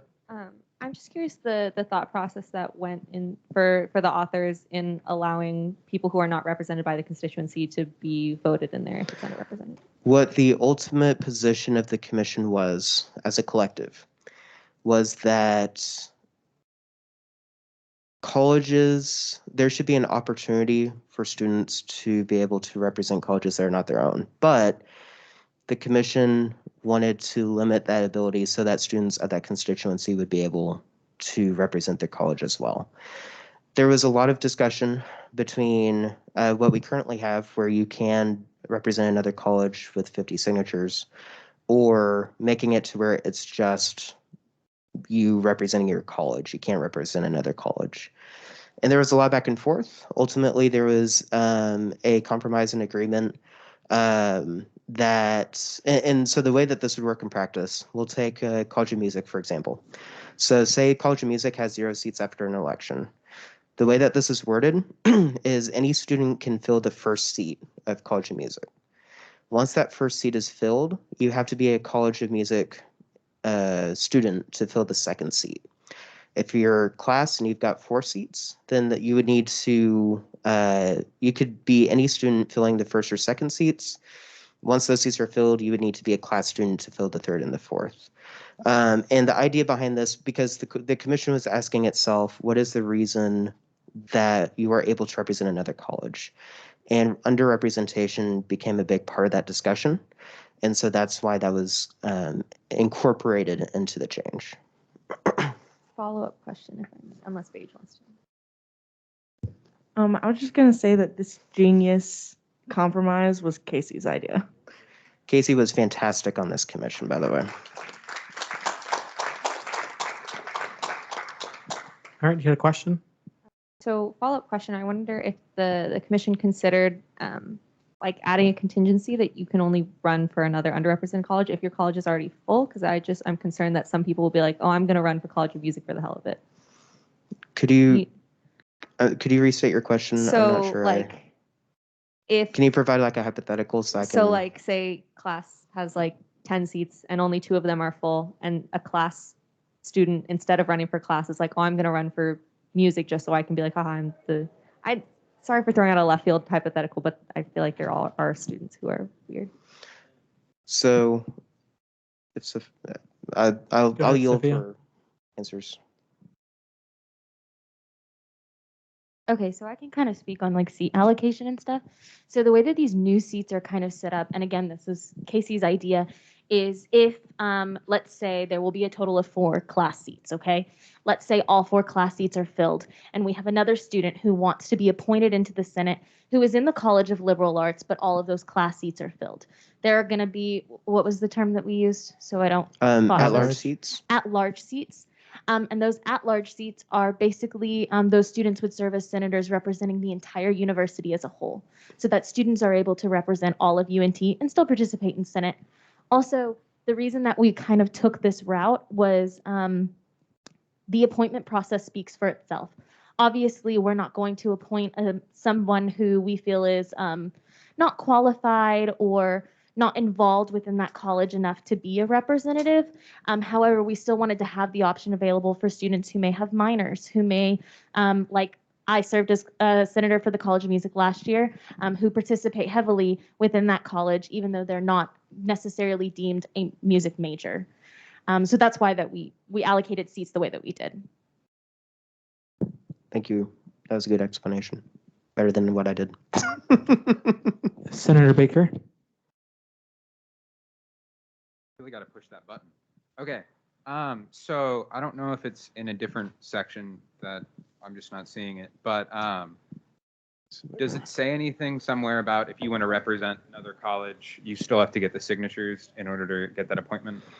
So that is a requirement in the bylaws, and the bylaws will need to conform with this. There's nothing in this language that would prevent that additional requirement, but it would ultimately be up to the Senate to decide if that should remain, and if so, what that threshold should be. But the way that's worded in the proposal, it doesn't touch that, and that's kind of true to the old language of the Constitution as well. Currently, and the way that this is worded, it would continue to be a bylaw requirement. Thank you. Senator Vomvoris. I just want to make a point of clarification for anybody who may be questioning the process of becoming a senator. There's 2 different outlets to do so. You have an election process, and then you have the appointment process. Signatures are required for the appointment process, and the number of signatures deems if you're running within your own college or for a college that you are not getting your current degree in. If you are running to for Senate within the election, you don't need those senators because it's an election process where you will campaign and there will obviously be votes that take place. I just wanted to clarify that for anybody who's confused looking at this seat appointment and how senators get onto seats. Thank you. Senator Cowell. I know Devin mentioned this, but I did just want to make it clear to everybody because we kind of breezed past it and it was like a big thing that we talked about. For seats, it's not just colleges, it's also TAMS. Mayborn has 2 seats and New College, which is Frisco, has 2 seats. So everybody is still represented. I just want to make that clear. That's a good point. And just to follow up on something I heard, I can't remember who it was that said it. So there would no longer be like 10 seats under this. It would be 4 seats for the colleges above the 11% threshold, 2 seats for under the 11% threshold, and then you have the 5 at-large that are separate from that process, which are at-large. Hey, Devin, just for clarification, since Mayborn was mentioned, I believe Mayborn is part of class. Yeah, so Mayborn is part of class. They used to have representation in the Senate before they merged. The commission felt that they should have independent representation in the Senate as well.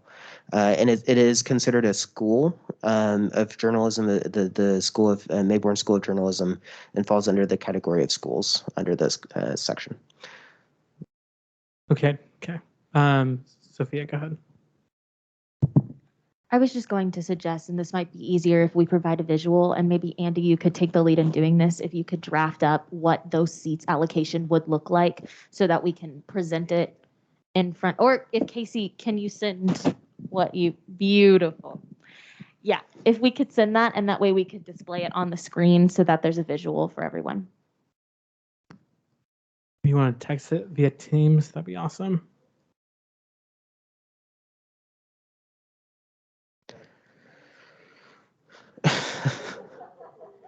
It's also important to note that this is going to be what it will look like next year, but it would be subject to change based on the threshold adjustments with each year in each college.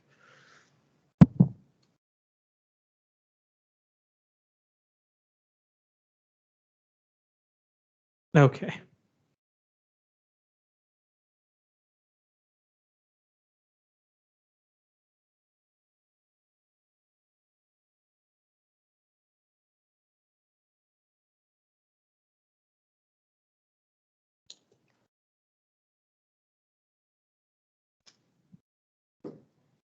All righty. Let's see.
All right, let me share my screen.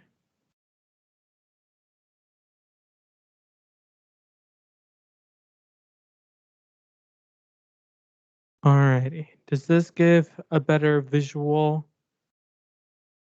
for the Senate?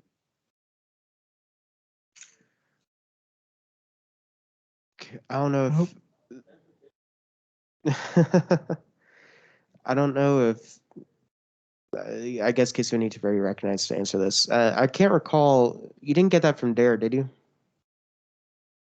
So the numbers I used were from 2 years ago during the Michael and the Lukey Combs administration, and the numbers didn't, the allocations currently didn't change per seat for this year, but those percentages are not exact, but this would be a very close to what it would look like. The only colleges that might drop off would be possibly CVAD, but for sure, education, class, HBS, and business would have 4 seats at this moment. But CVAD and then, yeah, would possibly drop off. Alrighty, Senator Baker. Okay, I got it. So I noticed that Frisco campus, which I believe currently has at least 1 seat, does not have any seats listed on this. So it's weird. So Frisco campus is not classified as a school, college, or academy. But New College is the college at Frisco. So whereas currently New College has 1, which you're the New College Center, of course, and then the Frisco campus has 1, we merged the 2 into New College so that we aren't, so that we're adhering to the schools, colleges, or academies criteria for seat allocation. Can I follow that up with another question real quick? Because I know that there was some issue when I was submitting my signatures for this position, because it's weird. Every New College student is a Frisco campus student. Right. Not every Frisco campus student is a New College student. So is there a plan to address that distinction and difference is my question, I guess. It's an excellent question. This might not be the time for it, but I just want to know if it's in the. I think Casey wanted to speak on that.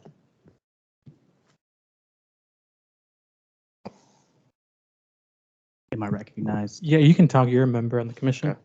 Yeah. So yeah, that was a conversation we had because adding New College excludes it when we remove that Frisco campus seat. I've talked to 6 people that are out at Frisco. They're business majors, and they travel back and forth between both campuses. So I've yet to find anyone that is exclusive to Frisco that is not in New College. But that is definitely something, if y'all know anyone that is exclusively at Frisco, not in New College, we'd love to at least address that and see what we may do if there needs to be an amendment. But as we decided, and we wanted to come forward with this proposal because it seemed like it was the best option. So And that kind of something to keep in mind as well, because it's a good point. When we're thinking about, say, the College of Business, because I know business is a big part of that location. If one of the College of Business senators was a senator that does that commute and does that travel, that might provide a different perspective for that college's representation outside of New College as well. So, and that way it could also integrate that experience into other colleges as well, and that's something to take into consideration as well. Definitely something we can look at. I'm just offering recommendations, I guess. And Casey brought up good points on that too. Thanks, guys.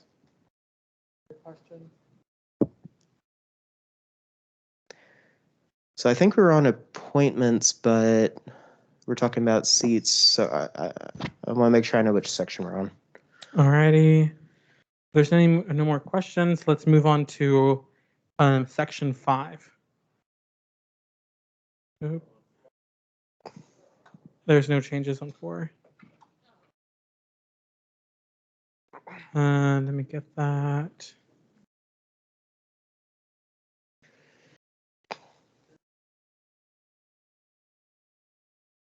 Section 5. Go ahead, Devin. Okay. Student Senate will meet at least biweekly during each long semester. I originally just said biweekly. The Student Senate shall convene on Wednesday evenings. The Student Senate may convene specially called meetings to be referred to as special sessions outside of Wednesday evenings with a simple 2/3 majority vote of the Student Senate. The time of the meetings must be consistent with each semester. Should the times set for the meetings be changed for any reason, it requires such change to be approved by a 2/3 simple majority vote of the Student Senate. And then the next change was in subsection E, which says proceedings shall be governed by the current edition of Robert's Rules of Order, as may be modified in the Student Government Association bylaws. And then any questions on? If you'll, that was a different section. My bad. Any questions on section 5? Nope. All right, section 6. Student Senate committees, we struck subsection A, added subsection B. The Student Senate standing committees shall be enumerated in the SGA bylaws. So I'll provide a little context on this. Back in the day, they did used to be enumerated in the bylaws. And then there was an amendment that took them out of the bylaws and kind of left it to each administration. What this would do is take away that responsibility from the vice president, put it to the Senate because the Senate's the one that uses the standing committees, and that they would be enumerated in the bylaws so that they're truly standing. Any questions on section 6? Alrighty, interesting. Y'all messed up their numbering. Can you scroll up? Yeah. Section 5. So it should be section 7. We can offer that amendment, but Point of order, Mr. Speaker. Can the senators in the gallery please stop talking? Thank you. All righty. Section 6, bylaws removed the hyphen. In subsection B, we added a verifiable majority, so we took out the 2/3 requirement, so it'd be a simple majority. and it is a verifiable majority vote of the officers, the record of which shall be disseminated to the Senate upon the vote's passage by the officers, and votes shall be considered verifiable if there's a written record of the vote and how officers have voted. All right, we have questions. Senator Allen. Just a quick language question. How come in some sections you have bylaws hyphenated, but in other sections you don't? Oh, no, wait, never mind, you've removed. In section 5, if you just scroll back, is the hyphen red? Okay, yes, never mind. Sorry about that. You're fine. I got confused. Questions about Section 7, Officers of the Senate. Senator M. Out of curiosity, why did the authors decide to switch to a majority vote? So the way that the officers are set up is there's 3. And so a simple majority would be 2 of the 3 anyways. 2/3 majority, I think it was just to simplify the language. It doesn't really change its effect in that process. And then the verifiable is just to make sure that the Senate has access to that record. Any Senator Lee?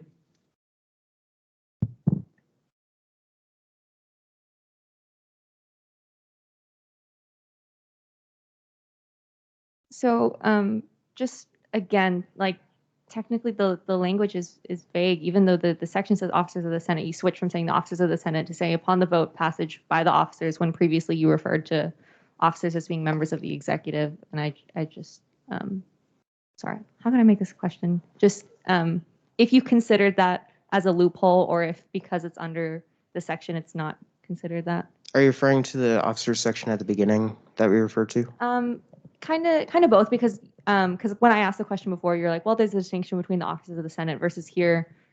Just the language isn't consistent. Sometimes you say officers of the Senate, sometimes you say officers, and even though technically you can tell that it's referring to the officers of the Senate, it's not clear enough. So in the section, it starts with the officers of the Senate, and so any subsequent reference to the word would refer to that initial officers of the Senate. And then one doesn't override the other because they're all in the same document. So this is just establishing a different definition of officers for the organization. But if the Senate feels it's then important, I mean, I guess you could say of the Senate officers, but officers is referring to the initial mention of officers in subsection B where it says officers of the Senate. So just about the inconsistency with the capitalization. I'm sorry, that'd probably be an amendment for later. But the capitalization? Yes, so in subsection B at the end, it says officers undercase, and then in part A, it has officers Oh, I see what you're saying. Yeah, and with, if there's any kind of grammatical stuff, we can definitely work on that. It's a big document, but we can look at making that change. Any other questions on Section 7? Alrighty. Section 8, duties and powers of the Student Senate. Okay. The Student Senate shall have the power to consider legislation. Bills and resolutions are specific terms that we use. There might be other formats of legislation that could be considered or that the Senate might want to implement. And so this kind of opens the door for senators to have varying modalities of legislation. And then subsection B, the Student Senate shall have the power to approve, modify, or deny all expenditures of the SGA as follows. So we removed association that totals over $400. We added 2 criteria, single item expenditures over $400, and then multiple expenditures for a single event totaling over $800. And the next change is in subsection E. The Student Senate shall have the power to confirm or deny non-elected appointees. We took out executive and judicial branches, and we added judicial branch, election board, and paid appointees of the executive branch by a simple 2/3 majority vote. And then we added election board in subsection F, kind of filling in instances of the election board since we added it later. And then on subsection J, we took out external university committee, and we made it that they would serve on a internal Senate committee, and then at least one committee independent from the Senate. There's different types of committees that are outside of the Senate, and so this gives a little bit more opportunity to that language. And then the Student Senate shall have the power to govern its own operation when not directed by the student constitution or SGA bylaws. Any questions about section 8?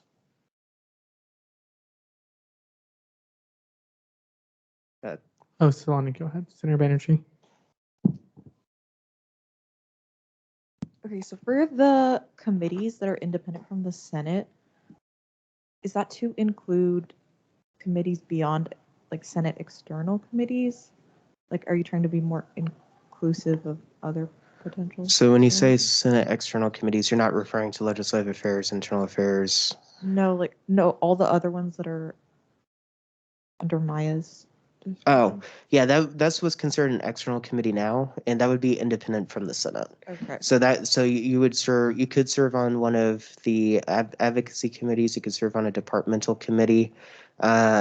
If there's an ad hoc committee would be Senate specific, but say if the president creates a committee and you served on that, then that would meet the criteria as well. But anything that is specific to the Senate that's a committee would be duplicitous. You would need to serve on one of those, but you would also need to serve on one that is not specific to the Senate.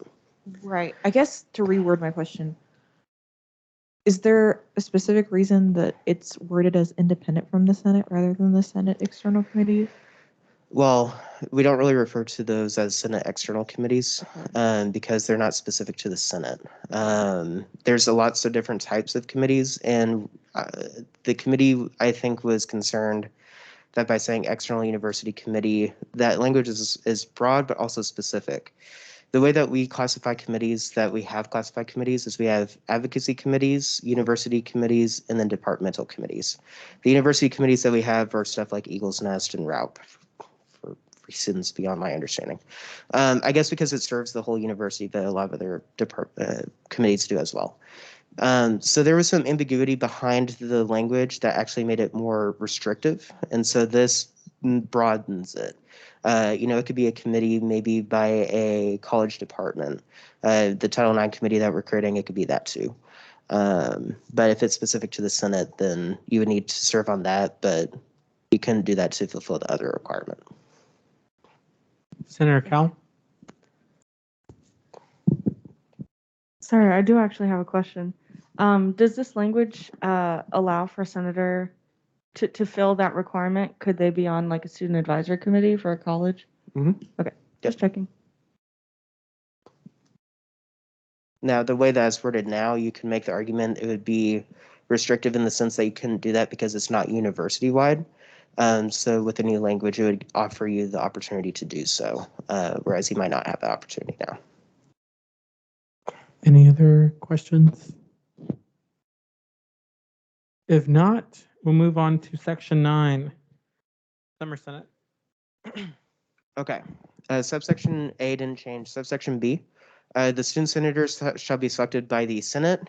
We changed the responsibility to the Senate from the president on a volunteer basis and must be confirmed by a simple 2/3 majority vote of the student Senate before, this is part where we added, of the student Senate before the end of the last regular Senate meeting of the spring semester, so providing a deadline so that it doesn't get missed. Subsection C didn't change, and then we added subsection D. The summer Senate must meet at least once during both the summer 1 and summer 2 semesters. If you didn't know, summer semesters can be kind of broken up like that, and so it offers representation during the different semesters during the summer. Any questions on section 9? Summer Senate. Alrighty, and then our last section for Article 3 is the removal of student senators.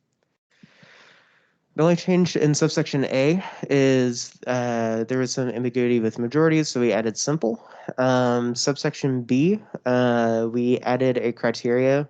So senators may be removed from the student senate by the Speaker of the Senate with a simple majority vote of the student senate on the grounds of neglect of office, absence, et cetera, essentially providing a check on the Speaker for when something like that is happening. And then the grammatical stuff. Lowercase r, and then we struck subsection D, and I think the thought process there was that the standard for removal should be so high that it shouldn't be changed so easily as amending the bylaws. There should be a high standard, an indelible standard. So it was struck. Any questions on section 10?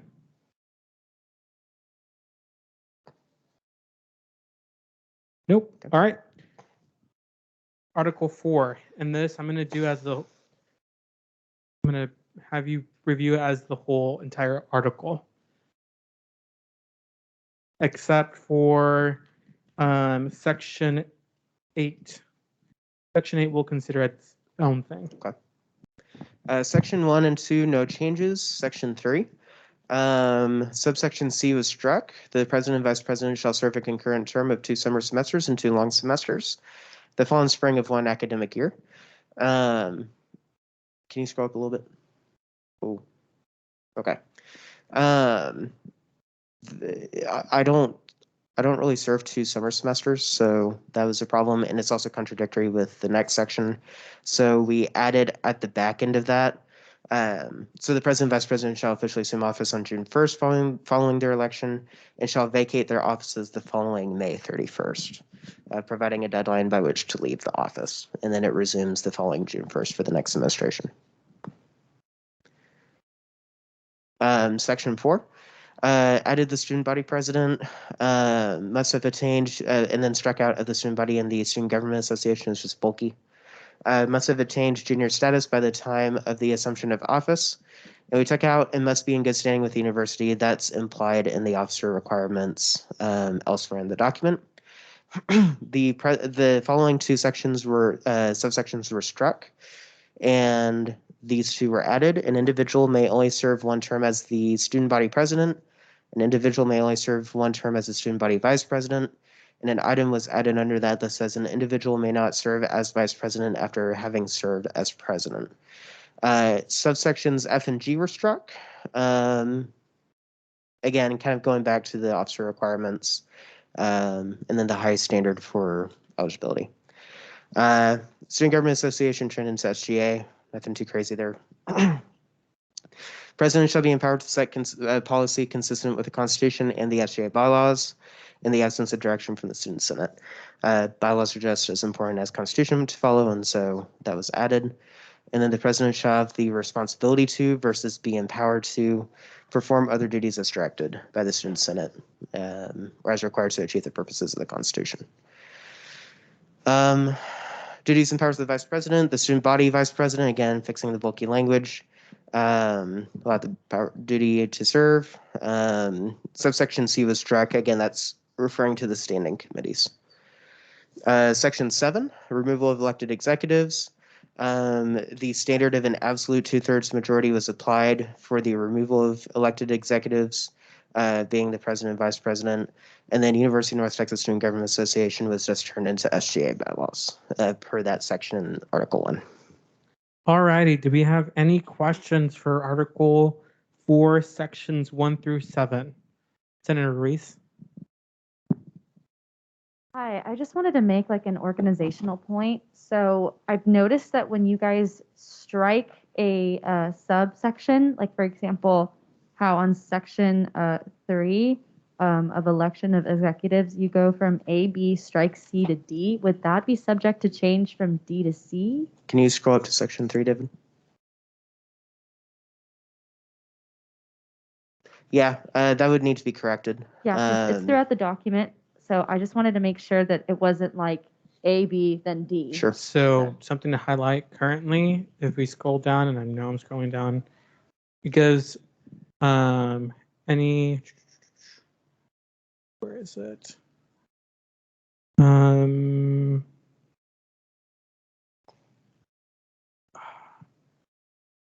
I believe it gives me a, maybe it's the bylaws that states it. Any grammatical changes can be made. And I think that's a typographical. We'll double check. Yeah. But if it's a situation where it needs to go through the Senate, we'll offer a written motion that has all of the stuff. But in cases where y'all do see that, there were 16 eyes on this, and then Krista reviewed it, so that's 18. But there's going to be stuff that gets missed when it comes to grammatical stuff. So whenever you do see something like that, let us know, and then for the next meeting, we can try to incorporate those into some changes that we can discuss. Absolutely. I just want to make sure that this is like perfect for you. Sure. Thank you And I so much. appreciate it. Any other questions for Senator M? For section 7 and subsection A, does would it not be somewhat what's the word? Not unnecessary for step 2 if the first step was a majority of vote of seated senators? So the first step is 50% plus 1. The second step is an absolute 2/3 majority. So that's 66% plus 1 is how you can think of that. So the second step is a higher standard. It is a little odd because if you think about the federal Congress, it initiates in the House and then it's tried in the Senate. While we aren't bicameral, we only have one House, so to speak. But it's fairly consistent with what the FGA has done in the past. It just sets a higher criteria. Without that amendment, it's essentially doing the same thing again, which would speak to your question. This differentiates the difference between step 1 and step 2. All right, thank you. Yeah. Any other question? Senator Garcia? Can we get a microphone, please?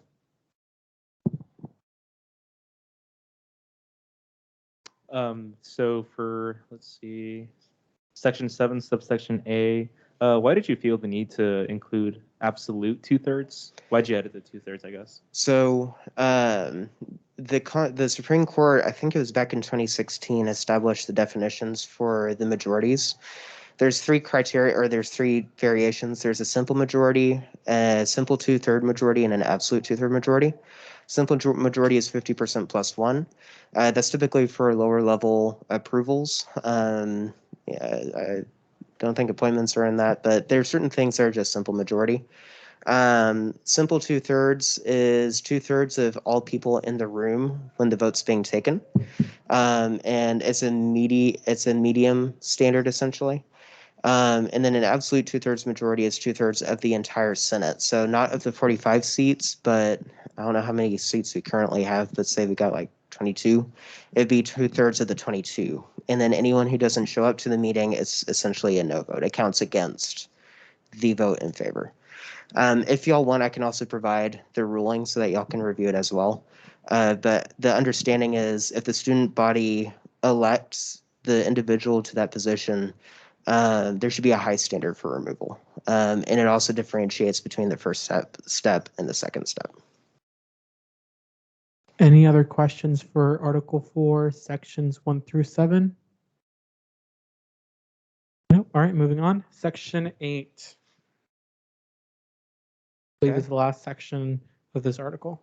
Section 8, subsection A didn't get touched. Subsection B, the successor must be the successor of the vice president, should say David Lee, for example, should be confirmed by a 2/3 majority vote of the student senate. It didn't specify what body confirms that. Subsection C, we struck of the student body and the student government association for president, and we added, so it says the speaker pro tempore shall immediately become interim president until a new president is elected. That's in the case, this is what I call the contingency. So if David and I both left simultaneously, Saloni would become the new president, and so under this change, Saloni would be the new interim president until the general election happened. The following changes were added. The election board shall be charged to conduct a general student election to elect a new president and vice president with a timeline set forth by the student senate. In the case that the election board consists of less than 5 individuals, the student senate shall be required to nominate all current members of the election board and any undergraduate students to fill the remainder to an emergency election board, which will then conduct the above student election. The remainder of emergency election board members may be nominated and confirmed of the whole undergraduate student body by the Senate. No member of the emergency election board may run in the election which they conduct. In the case that there is not an election board commissioner, the emergency election board, if it exists, shall elect an emergency election board commissioner from their own number. Essentially, this is if the world ends, this is kind of what that last contingency is. The interim president retains membership in, and we took out chairmanship of, trying to make it more gender inclusive, so shall chair the student senate and is eligible to be elected is eligible to be elected student body president. Again, removing the unnecessary titles at the end. Alrighty, any questions on section 8? Senator M. For section 8, subsection C, subsection A, for subsection, I don't know how this works, I. Anyway, just to clarify, it says we're current members of the election board and any undergraduate student to fill the remainder of the emergency election board. For any undergraduate student, does that mean like legit anyone or just any undergraduate student within the Senate? So it would be, so the student senate would need to nominate any undergraduate student. So it could be any undergraduate student that would normally meet the criteria for the election board, right? It would need to be they would need to be an undergraduate student, and they would need to go through the nomination process as they normally would with the Senate. All right, thank you very much. I believe it's silent disco. They're having so much fun. I'm jealous. Okay. Alrighty. Any other questions? We're wasting time, so I want to make sure we're efficient. Any other questions? All right. If not, let's move on to the next article. All right. We're going to do it by sections. There's a lot of changes to the judicial branch, so section 1. So Article 5, Judicial Branch, Section 1. Subsection A, we changed member to seat, just sounded more correct. Supreme Court, Office of the Inspector General, which we'll get into in a later section, and the Office of the Advocate General, so adding the same title format for the Advocate General as well. And then members of the judiciary shall not hold concurrent membership in any other branch, agency, or committee administered or chaired by an active member of the SGA. This establishes an independence between committee or members of the judiciary and a situation in which an executive or Senate would be controlling that environment so as to exert influence. Any questions on section 1 of Article 5? If not, let's move on to section 2. Okay. Composition of the Supreme Court turned into the Supreme Court. Simplifying, Supreme Court will elect from their own number a Chief Justice, so own was added, to preside over all judicial proceedings and administer the business of the Supreme Court. Judicial branch was removed. Justices must be in good standing with the university. That justices must be in good standing with the university was struck, again, falling under the eligibility criteria for members. Subsection D was added, and I see there's a formatting issue with E. Again, that's one of those grammatical things we'll adjust for. Supreme Court justices shall be appointed to serve terms coinciding with the fall, spring, and summer semesters of one academic year.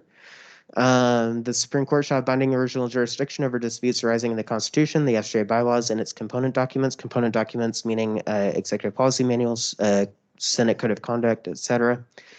Actions of the legislative branch and actions of the executive branch. The Supreme Court shall have binding appellate jurisdiction over disputes arising over SGA elections. Cases may be brought before the court for a binding ruling in which only one party is involved. In such cases, the Supreme Court should publish the case on official SGA media outlets and allow a party consisting of undergraduate students to claim themselves as subject to the case as a contested party for a period between 3 to 5 business days. Supreme Court shall have non-binding jurisdiction over disputes brought before it by undergraduate students or student organizations. The Supreme Court shall meet regularly at least once per month or as needed unless it has no business to consider. Some of this was just moved from other sections. That's an example of it. That was right there. All documents associated with any rulings considered and ruled on by the Supreme Court, to include briefs, rulings, and meeting minutes, must be permanently retained as official records in the SGA office and must be made available upon request. The procedures of the Supreme Court hearings, document filings, and any other actions pertaining to the Supreme Court may be further defined in the SGA bylaws. In the absence of direction in the SGA bylaws, the Supreme Court shall manage a publicly accessible document containing these provisions. Okay, any questions for section 2? Okay, moving on to section 3. So the original Section 3 was struck, moved into the Supreme Court. So now we're on the new Section 3, which is the Office of the Advocate General. Office of the was added.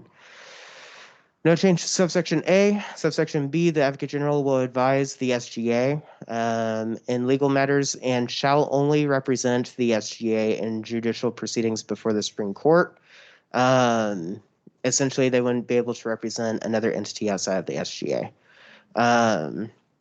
The Advocate General must be of at least junior status and good standing with the university. The Advocate General may select volunteer staff to assist in the execution of the Advocate General's duties. The Advocate General reserves the right to direct and remove volunteer staff at will within the requirements of SGA governing documents. Any questions on section 3? Senator Taylor? When you say junior status, is it by credit or? Yes, that's, yeah. Any other questions? Senator Ruiz? I wanted to make sure that it wasn't a subsection on D, or is that a separate subsection in itself? It's an item under D. We'll make the adjustment. Just making sure. Sorry, I was. No, you're fine. Confused by the way. Thank you. Any other questions? Nope. All right, section 4. So section 4 is the Office of the Inspector General. This would be a new position if approved. The Office of the Inspector General shall consist of 2 individuals appointed by the student body president to serve a term coinciding with the fall, spring, and summer semesters of one academic year. If the candidate for Inspector General feels they have been unfairly obstructed from appointment by the president, the candidate may appeal to the Senate by presenting their case. If the Senate finds such an appeal warranted, the Senate is empowered to pass legislation adhering to normal legislative process that confirms and appoints the candidate without the nomination of the president. The candidate is considered appointed to the Office of the Inspector General until the legislation is vetoed by the president. If the president vetoes the legislation, the candidate will be removed from the office unless the Senate overrules this veto, providing for the process in which the Inspectors General would be selected.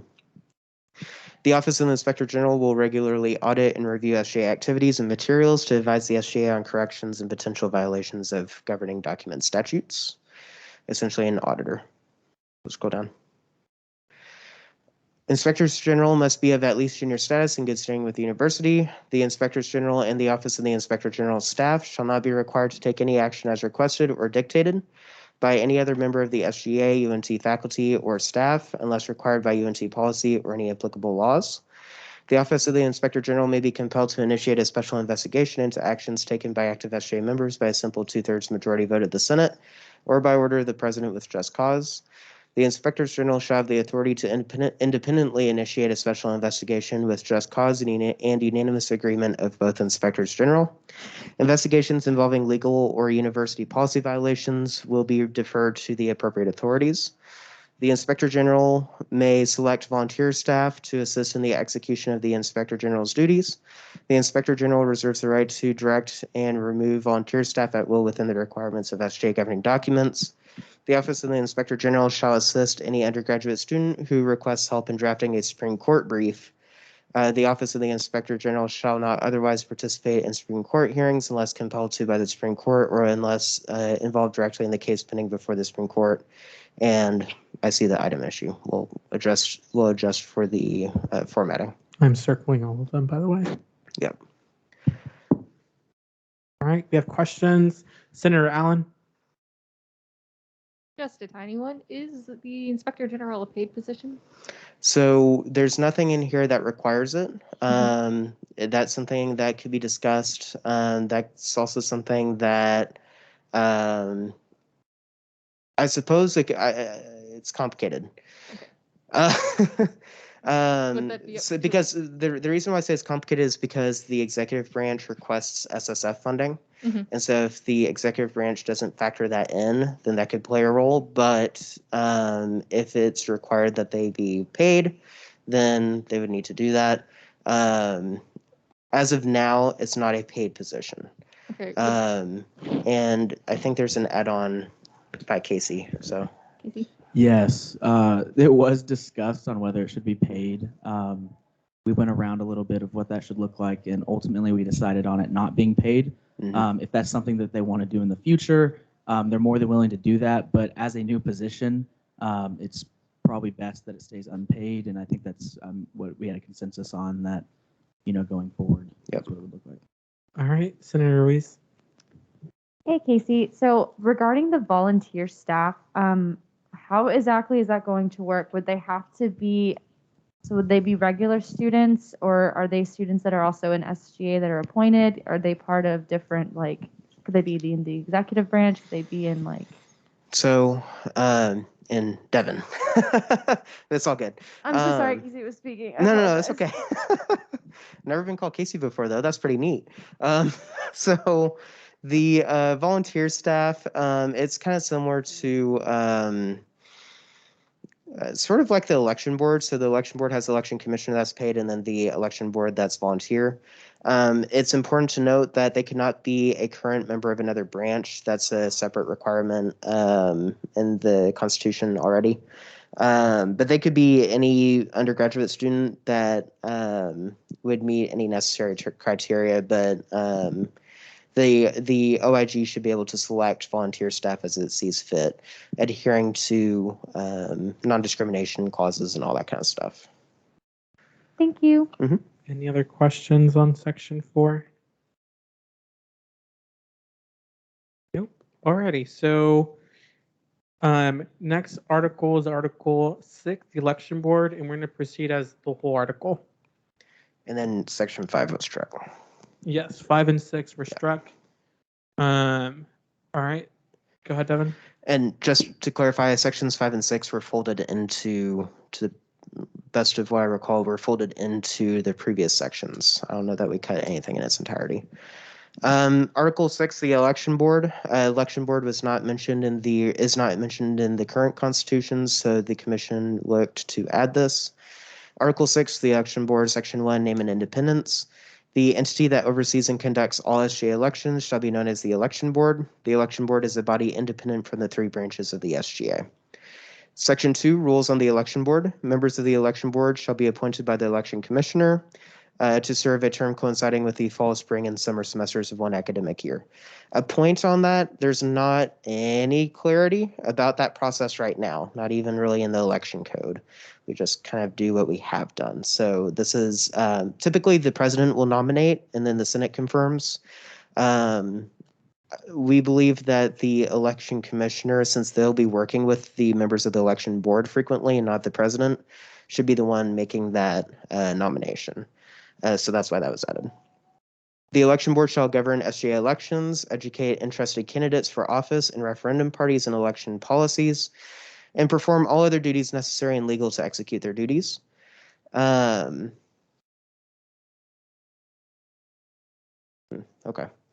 The next section is subsection D. The election board shall have the power to rule on matters pertaining to elections, including but not limited to interpretations and violations of election code, questions of candidate eligibility, candidate and referendum party complaints and concerns, questions of referendum eligibility, filing dates and deadlines, and the certification of any election results. If that sounds familiar, it came directly from the bylaws. And subsection C and D are differentiated. The subsection C establishes things that they should do. Subsection D establishes what they are empowered to do. Subsection E, the election board shall have binding original jurisdiction over disputes that arise over SGA elections. They would be the first to review these, and then the Supreme Court would be the appellate decision if it gets to that point. Elections of the SGA and the election board shall be governed by the election code. The election code may be amended by a simple majority vote of the election board with a subsequent simple majority approval of the Senate. The election code may also be unilaterally amended by an absolute 2/3 majority of the Senate. Again, way back when, the Senate was the one that would just make that determination. There was a change that made it specific to the election board without the Senate being able to initiate it.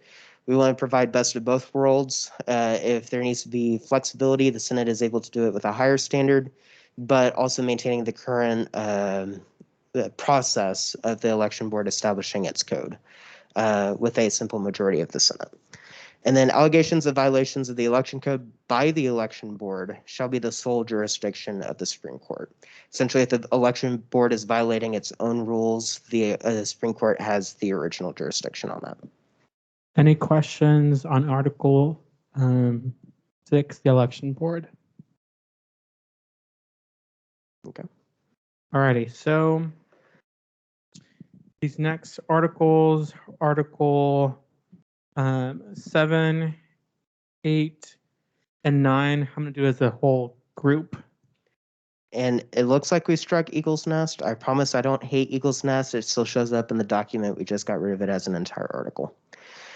And in fact, it's in Article what is now 7, student service fees. These and the first one didn't change, but we added section headers to differentiate the differences. No changes in section 1, student service fees. In section 2, it's funding programs. And this is where we consolidated Eagle's Nest into the article and then added the route travel grant because there was no mention of that in the Constitution. So we said the Eagle's Nest Fund shall be governed by the Student Government Association bylaws and the Eagle's Nest Fund policy. And then the B. Craig Route Travel Grant Fund shall be governed by the Student Government Association bylaws and the B. Craig Route Travel Grant Fund policy. And that is the article. Also, the point regarding formatting, I was confused because I kept on seeing issues. This is the proposal made by the commission, but the language or the format in the legislation that y'all would approve should be correct. But if you do see formatting issues in that, then let me know and we can make that adjustment. But with this, we were happy to just get it on paper. And I was happy to just get what I had so far because this is nightmarish to fix. Are we good with the last article? Am I good to move on? We're doing this all together, right? Okay. If you'll go up to Article 8 real quick. And this is just small, but we changed the numbering and then amendments to the Constitution. There weren't really any changes there. Article 9, jurisdiction. We changed legality to jurisdiction of the Constitution, and then we added legality as Section 1, again, just having section headings. Constitution was struck, so it says this document is recognized as instead of shall become, because once y'all pass it, it is recognized as, should y'all pass it. This document is recognized as the official and binding constitution of the Student Government Association and the undergraduate student body of the University of North Texas. And then upon majority ratification by the student body was struck. Once this passes, because the Constitution has majority ratification currently, that will no longer be needed. It's gone into effect. The Constitution shall be subject to and then we took out laws of the United States of America, the state of Texas, the policies of the University of North Texas, and that's referenced in subsection D. We just moved it because there's a student activities template that we use for that kind of language. So we struck that. But we do want to say that the Constitution shall be subject to the maintenance of the utmost good faith to the students of the University of North Texas. This organization shall comply with all university policies, including the Code of Student Conduct and Procedures, as well as local, state, and federal laws. As defined in state law, Texas Education Code 37.151-157 and university policy, this organization will not engage in hazing, participate in hazing, or commit any act that causes or is likely to cause bodily danger, physical harm, or personal degradation or disgrace, resulting in physical or mental harm to any fellow student or person attending the institution. And then subsection E was added in reference to the advisors. The SGA advisor and the SGA election board advisor as two separate individuals are determined by the University of North Texas. And then on the same note, if you'll scroll down a little bit, we kept the last revised date, so you can still reference the legislation, but I'm worried that we would start having lists and it would get complicated. And even if it has the legislation title, you wouldn't be able to see what the actual change was. So we want to simplify. And you can see when it was last revised. Any questions about Article 7, 8, or 9? Senator Reese? I just wanted to make a clarification. So you put this document in A, but this Constitution in B. Was there a certain reason why you did that? Are you talking about the last article? Talking about on Section 1 legalities, and then subsection A and subsection B. Mhm. One, you crossed out Constitution in the first for subsection A, but then in subsection B, you used Constitution. That's a good point. We can look at making that amendment. It's pretty simple. Yeah. It doesn't affect the operation of the language. If I can add, it also says that it's recognized as official and binding constitution. Got it. So it sets precedents because it's binding between the SGA and the undergraduate student body. So it's stating that. So that's why. Okay, yeah, I'm that's assuming what I was the wondering. commission- I was just curious to see if that was the reason. All right, thank you. Yeah, I mean, if it's a significant issue, we can definitely look at it, but It's fine. Okay. I was just wondering that. Thank you. Any other questions? okay.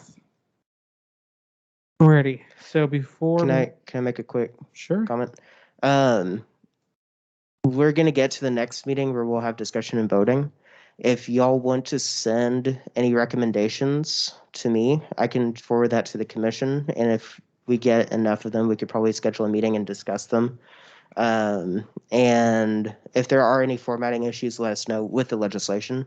Now, once this is added to the legislation, it's still going to have some of the weird formatting issues, but it's not designed to be the approved document. It's designed to provide the explanation for the strikeouts and inserts.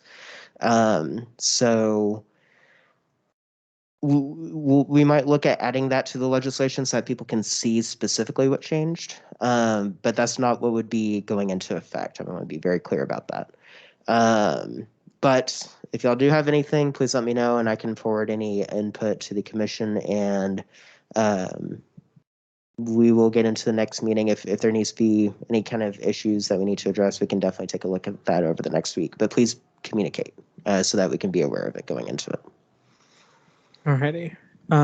Is that Devin? I From you? believe so. Yeah. Alrighty. I'm gonna step in a little bit. So this was a lot. I'm the first to say that.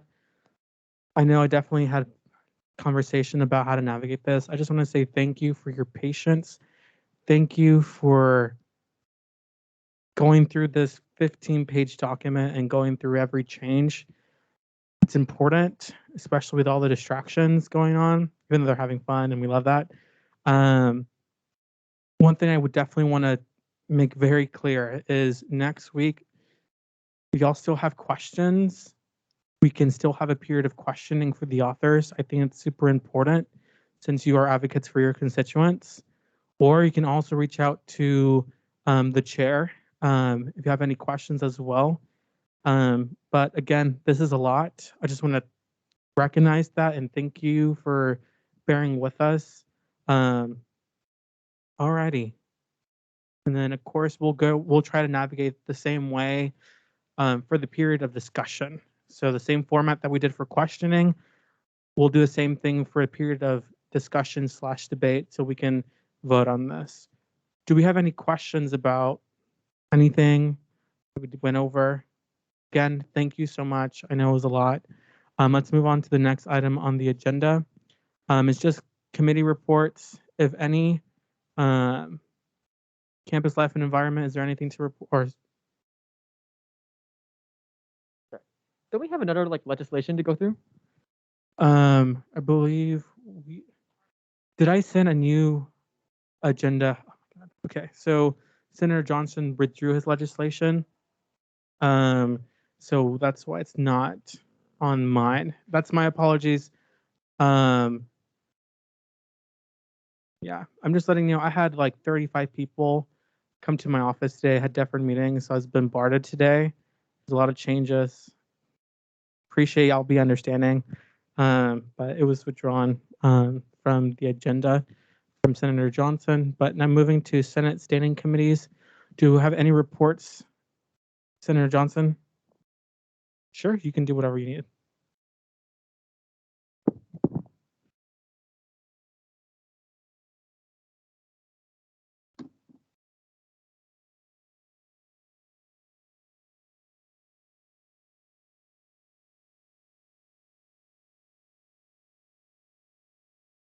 I'll keep it brief, just real quick. Shout out to my committee for being on time, communicating, everyone showing up, to my awesome vice chair back there for doing excellent notes, and for Rachel Lee, who took over when Ethan wasn't there, for doing awesome, amazing notes, which we will CC David on very shortly. So real quick, my committee is working on a spring clean event. It's going to be kind of a competition for orgs or non-orgs to come help. We're going to do kind of a adopt a block kind of thing to where you'll be assigned a block and you can click up. Whoever picks up the most bags of trash or whatever will get a pizza party. That's our hopes. Our next meeting is going to be at 5 in the org space. And hopefully Casey will come and meet us to talk to us about that for writing legislation and getting numbers evaluated for what that will all entail and all that kind of stuff. I don't know if I can ask if I open up to questions Okay. For your spring clean thing, how are you going to organize teams? Is it going to be by like student organization? So what we have right now, it's like orgs. It doesn't matter if we don't want to limit it to just orgs. It's open to 3 members or more. But we were encouraging orgs to reach out, and then hopefully that spreads the word. Our committee has put up flyers or we've created flyers, promotional stuff. So that's all in the works, and we'll make a more detailed report later. So what you're saying is that all of us SGA members could all team up and get a pizza party if we won. Technically, I think that's a no, since this is technically an SGA event, but it's an SGA Senate event. Okay. We thought about that as well, but we had yeah. Senator Shiloh. Right. Aren't we also working on setting up a meeting with diversity and inclusion to get an event going? I was there? getting to that, so there was no more questions about but thank you for reminding me. Yes, diversity, inclusion, in particular, Senator Beige, Cal, reached out to us for hopefully working with housing for trans and queer students. That is in the works as well for discussions and opportunities that we can work with them. Any other questions? All right, thank you, Senator Johnson. We have diversity and inclusion. Okay, so Sunday we sent out the availability forms and we're trying to get those sorted out so we can find a meeting date, and that's all that D&I has to report. Do we still have a chair, vice chair for that committee? Your vice chair, who is the chair? Okay. So based on, since you wrote this, I believe you would be, y'all can decide, but currently you're acting chair. Okay. If you need anything from us, just please reach out. But I'll definitely write that down. Internal Senate Committee. Hey guys, it's been a long meeting. Thanks for sticking in with us. For Senate Internal Committee, we haven't met yet, but I'm thinking about putting on the agenda pretty soon here, some sort of meeting for Robert's Rules of Orders, set up some sort of event where if you want to, you can come and learn a little more about Robert's Rules of Order and how things in the Senate work. I know I could use a refresher. I think a lot of people could. And, you know, maybe if Casey's nice enough, he'll buy us food. Who knows? Just kidding. Just kidding. But yeah, that's it. Then remind me, Vice Chair still Senator Brown? Yes. Okay. Lastly, Legislative Affairs. Okay, so Ted Quiventoro, who is he hiding in this room and I don't see him? He's our chair, actually. I'm the vice chair. We've not had a meeting and we currently don't have any plans. It's kind of hard to figure out what to do with the Legislative Affairs Committee when nobody's bringing us legislation to discuss. So if you guys are working on anything, please let us know. You can contact me or Ted, obviously. I think we'll probably schedule something soon anyway, just to remember who's actually in the committee. So does anybody have any questions for us?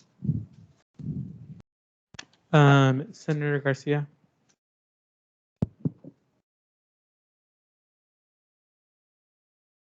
Yeah, I'm in your committee. I'm a new member. Period. Just wondering if you have my information so you can add me to any group chats or anything like that. Yeah, I think we have a Teams chat. Yeah, period. I'll add you in because you're in the Senate unofficial, right? Yes. Okay, I'll add you in from there. Thank you. Senator Saloni. Sorry, Senator Banerjee. Sorry. could either you or Ted add me to the group meet? Yeah. Thank you. You're the one remaining one, and thank you to internal Senate committee for adding me to your team. I'm just going to repeat that. Make sure any communication between committees, Saloni is on there. She's your liaison for that as well. So I'm talking to all the chairs or vice chairs as well. Alrighty. Shout outs and announcements. Time. I definitely want to give a shout out to Senator Baker. He is present here. I was really excited. I almost gave you a hug, but you were like, hey, and then yeah, but trying to think. Also, just give a shout out to the Senate. Y'all, this is a 15-page document. This is a lot. I just want to repeat again. Shout out to y'all. Shout out to the commission for a whole lot of work and conversations about the changes. So shout out to y'all. But for shout outs, just shout them out. Go. Shout out to President Devon for like going through the entire document and explaining all of it. My goodness.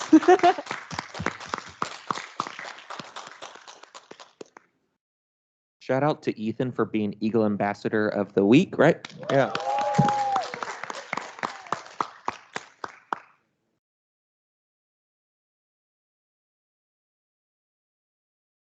Mic on. Shout out to Sophia for her internship with Colin Allred's office. That's awesome. Shout out to Gracie for showing me where I'm supposed to go to get here and telling me where to park. I wanted to shout out the commission and also, Devin, did you get a haircut? Okay, your hair looks great today.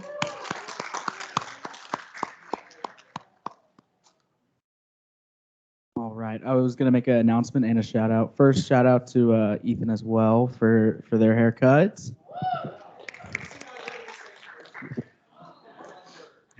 So there's that, as well as just for an announcement. Just going through the next few weeks as we get into the middle of the semester, just take some time for some self-evaluation when it comes to your schedule with work, with student involvement, just so you can maintain a schedule as well as your own mental health and your own well-being. So just be attentive, and if anything, please reach out. We would love to help you, but yes.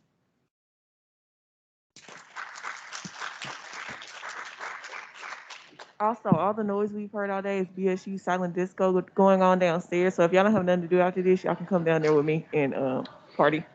Yeah. We definitely want to shout out our election board commissioner, Bakhtower. You're so sweet. Like, y'all need to have a conversation. She's so awesome. All the work that you do, appreciated. I love our talks.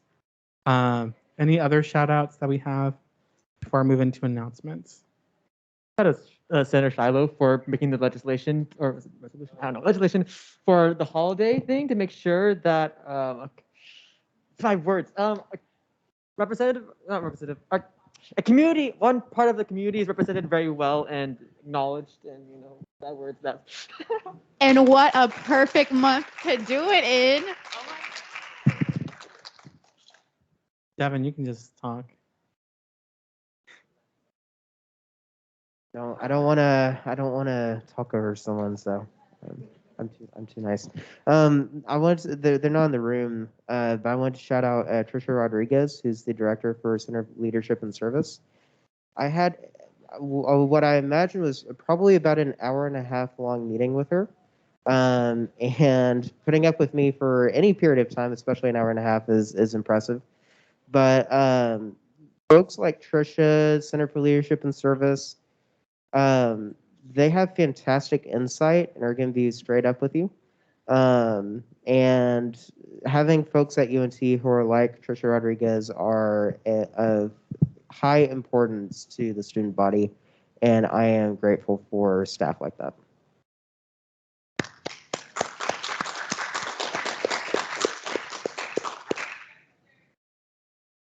They're also not in the room, but I also wanted to shout out Bella. Just the amount of work that they have to put in even just at the beginning of the semester with, I think they have like 12 RAUP applications. In the last 2 weeks, it involves maybe like 120 people. Those are all individual award emails if the RAUP committee decides to approve, as well as like Eagle's Nest, the involvement that they put into that. Just even this past meeting, there's 4 applications were approved, and with that comes a purchase of maybe around 60 items, ranges from 60 to 120. It's a lot of work.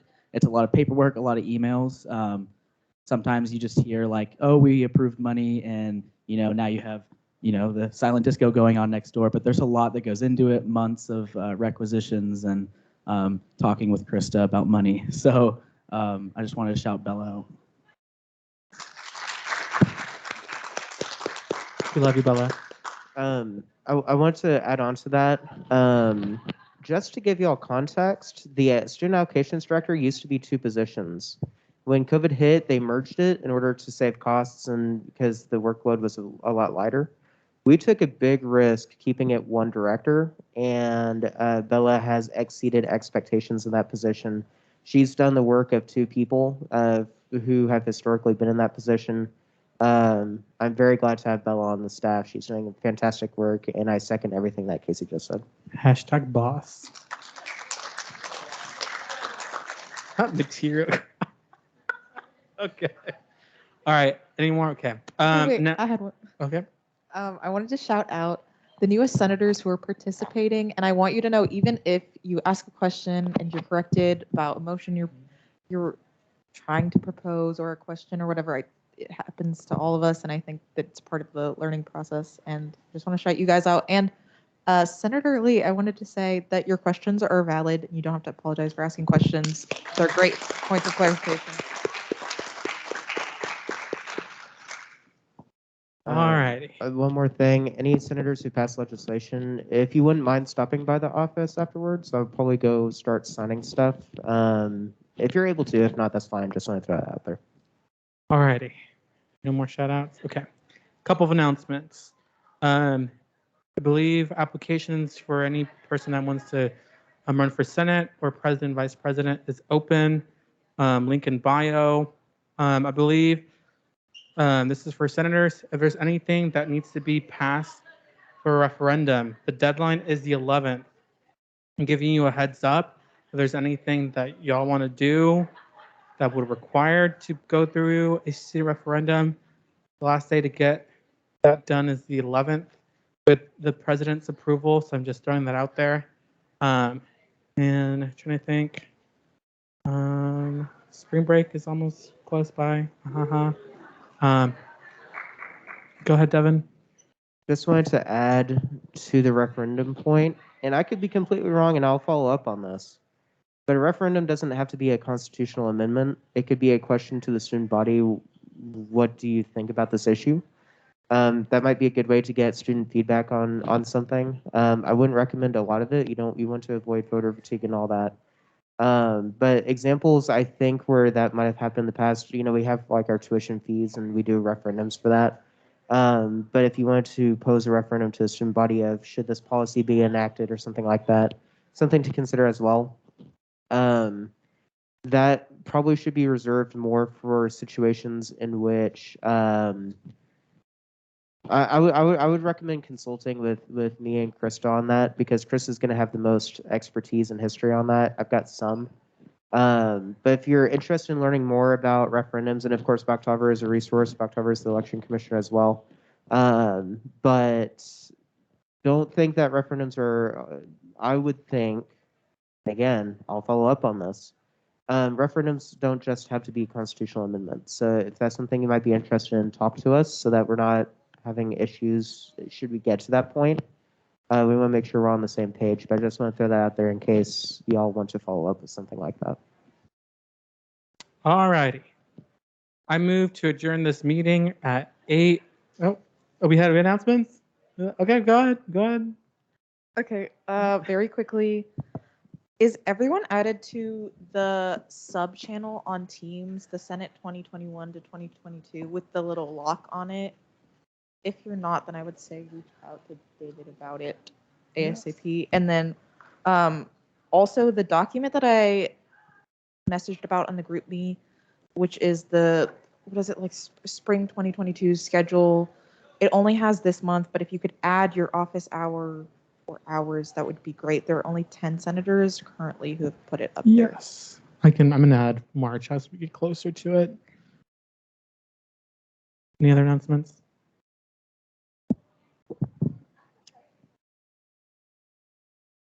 Sure, you can ask me afterwards. Yep, go ahead. No, I was just gonna say, and I just put this in the group chat, but I'm performing on Saturday with my saxophone quartet. We're opening up a recital for one of the graduating composition majors, so it's new music, super fun. So if you guys are interested in not doing anything, we'll be performing in Vertman Concert Hall, and we also have a second performance next Monday at noon. Alrighty. There should be a live stream, yes.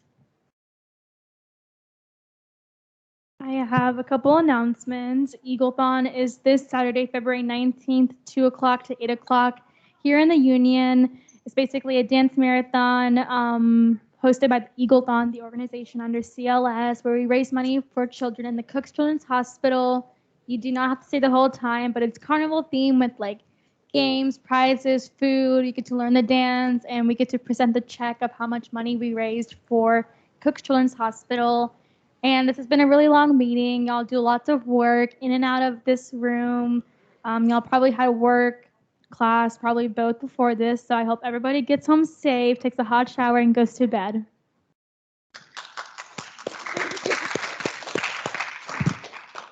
No more announcements? All righty. I adjourn this meeting at 8:15 p.m. Let me stop the recording.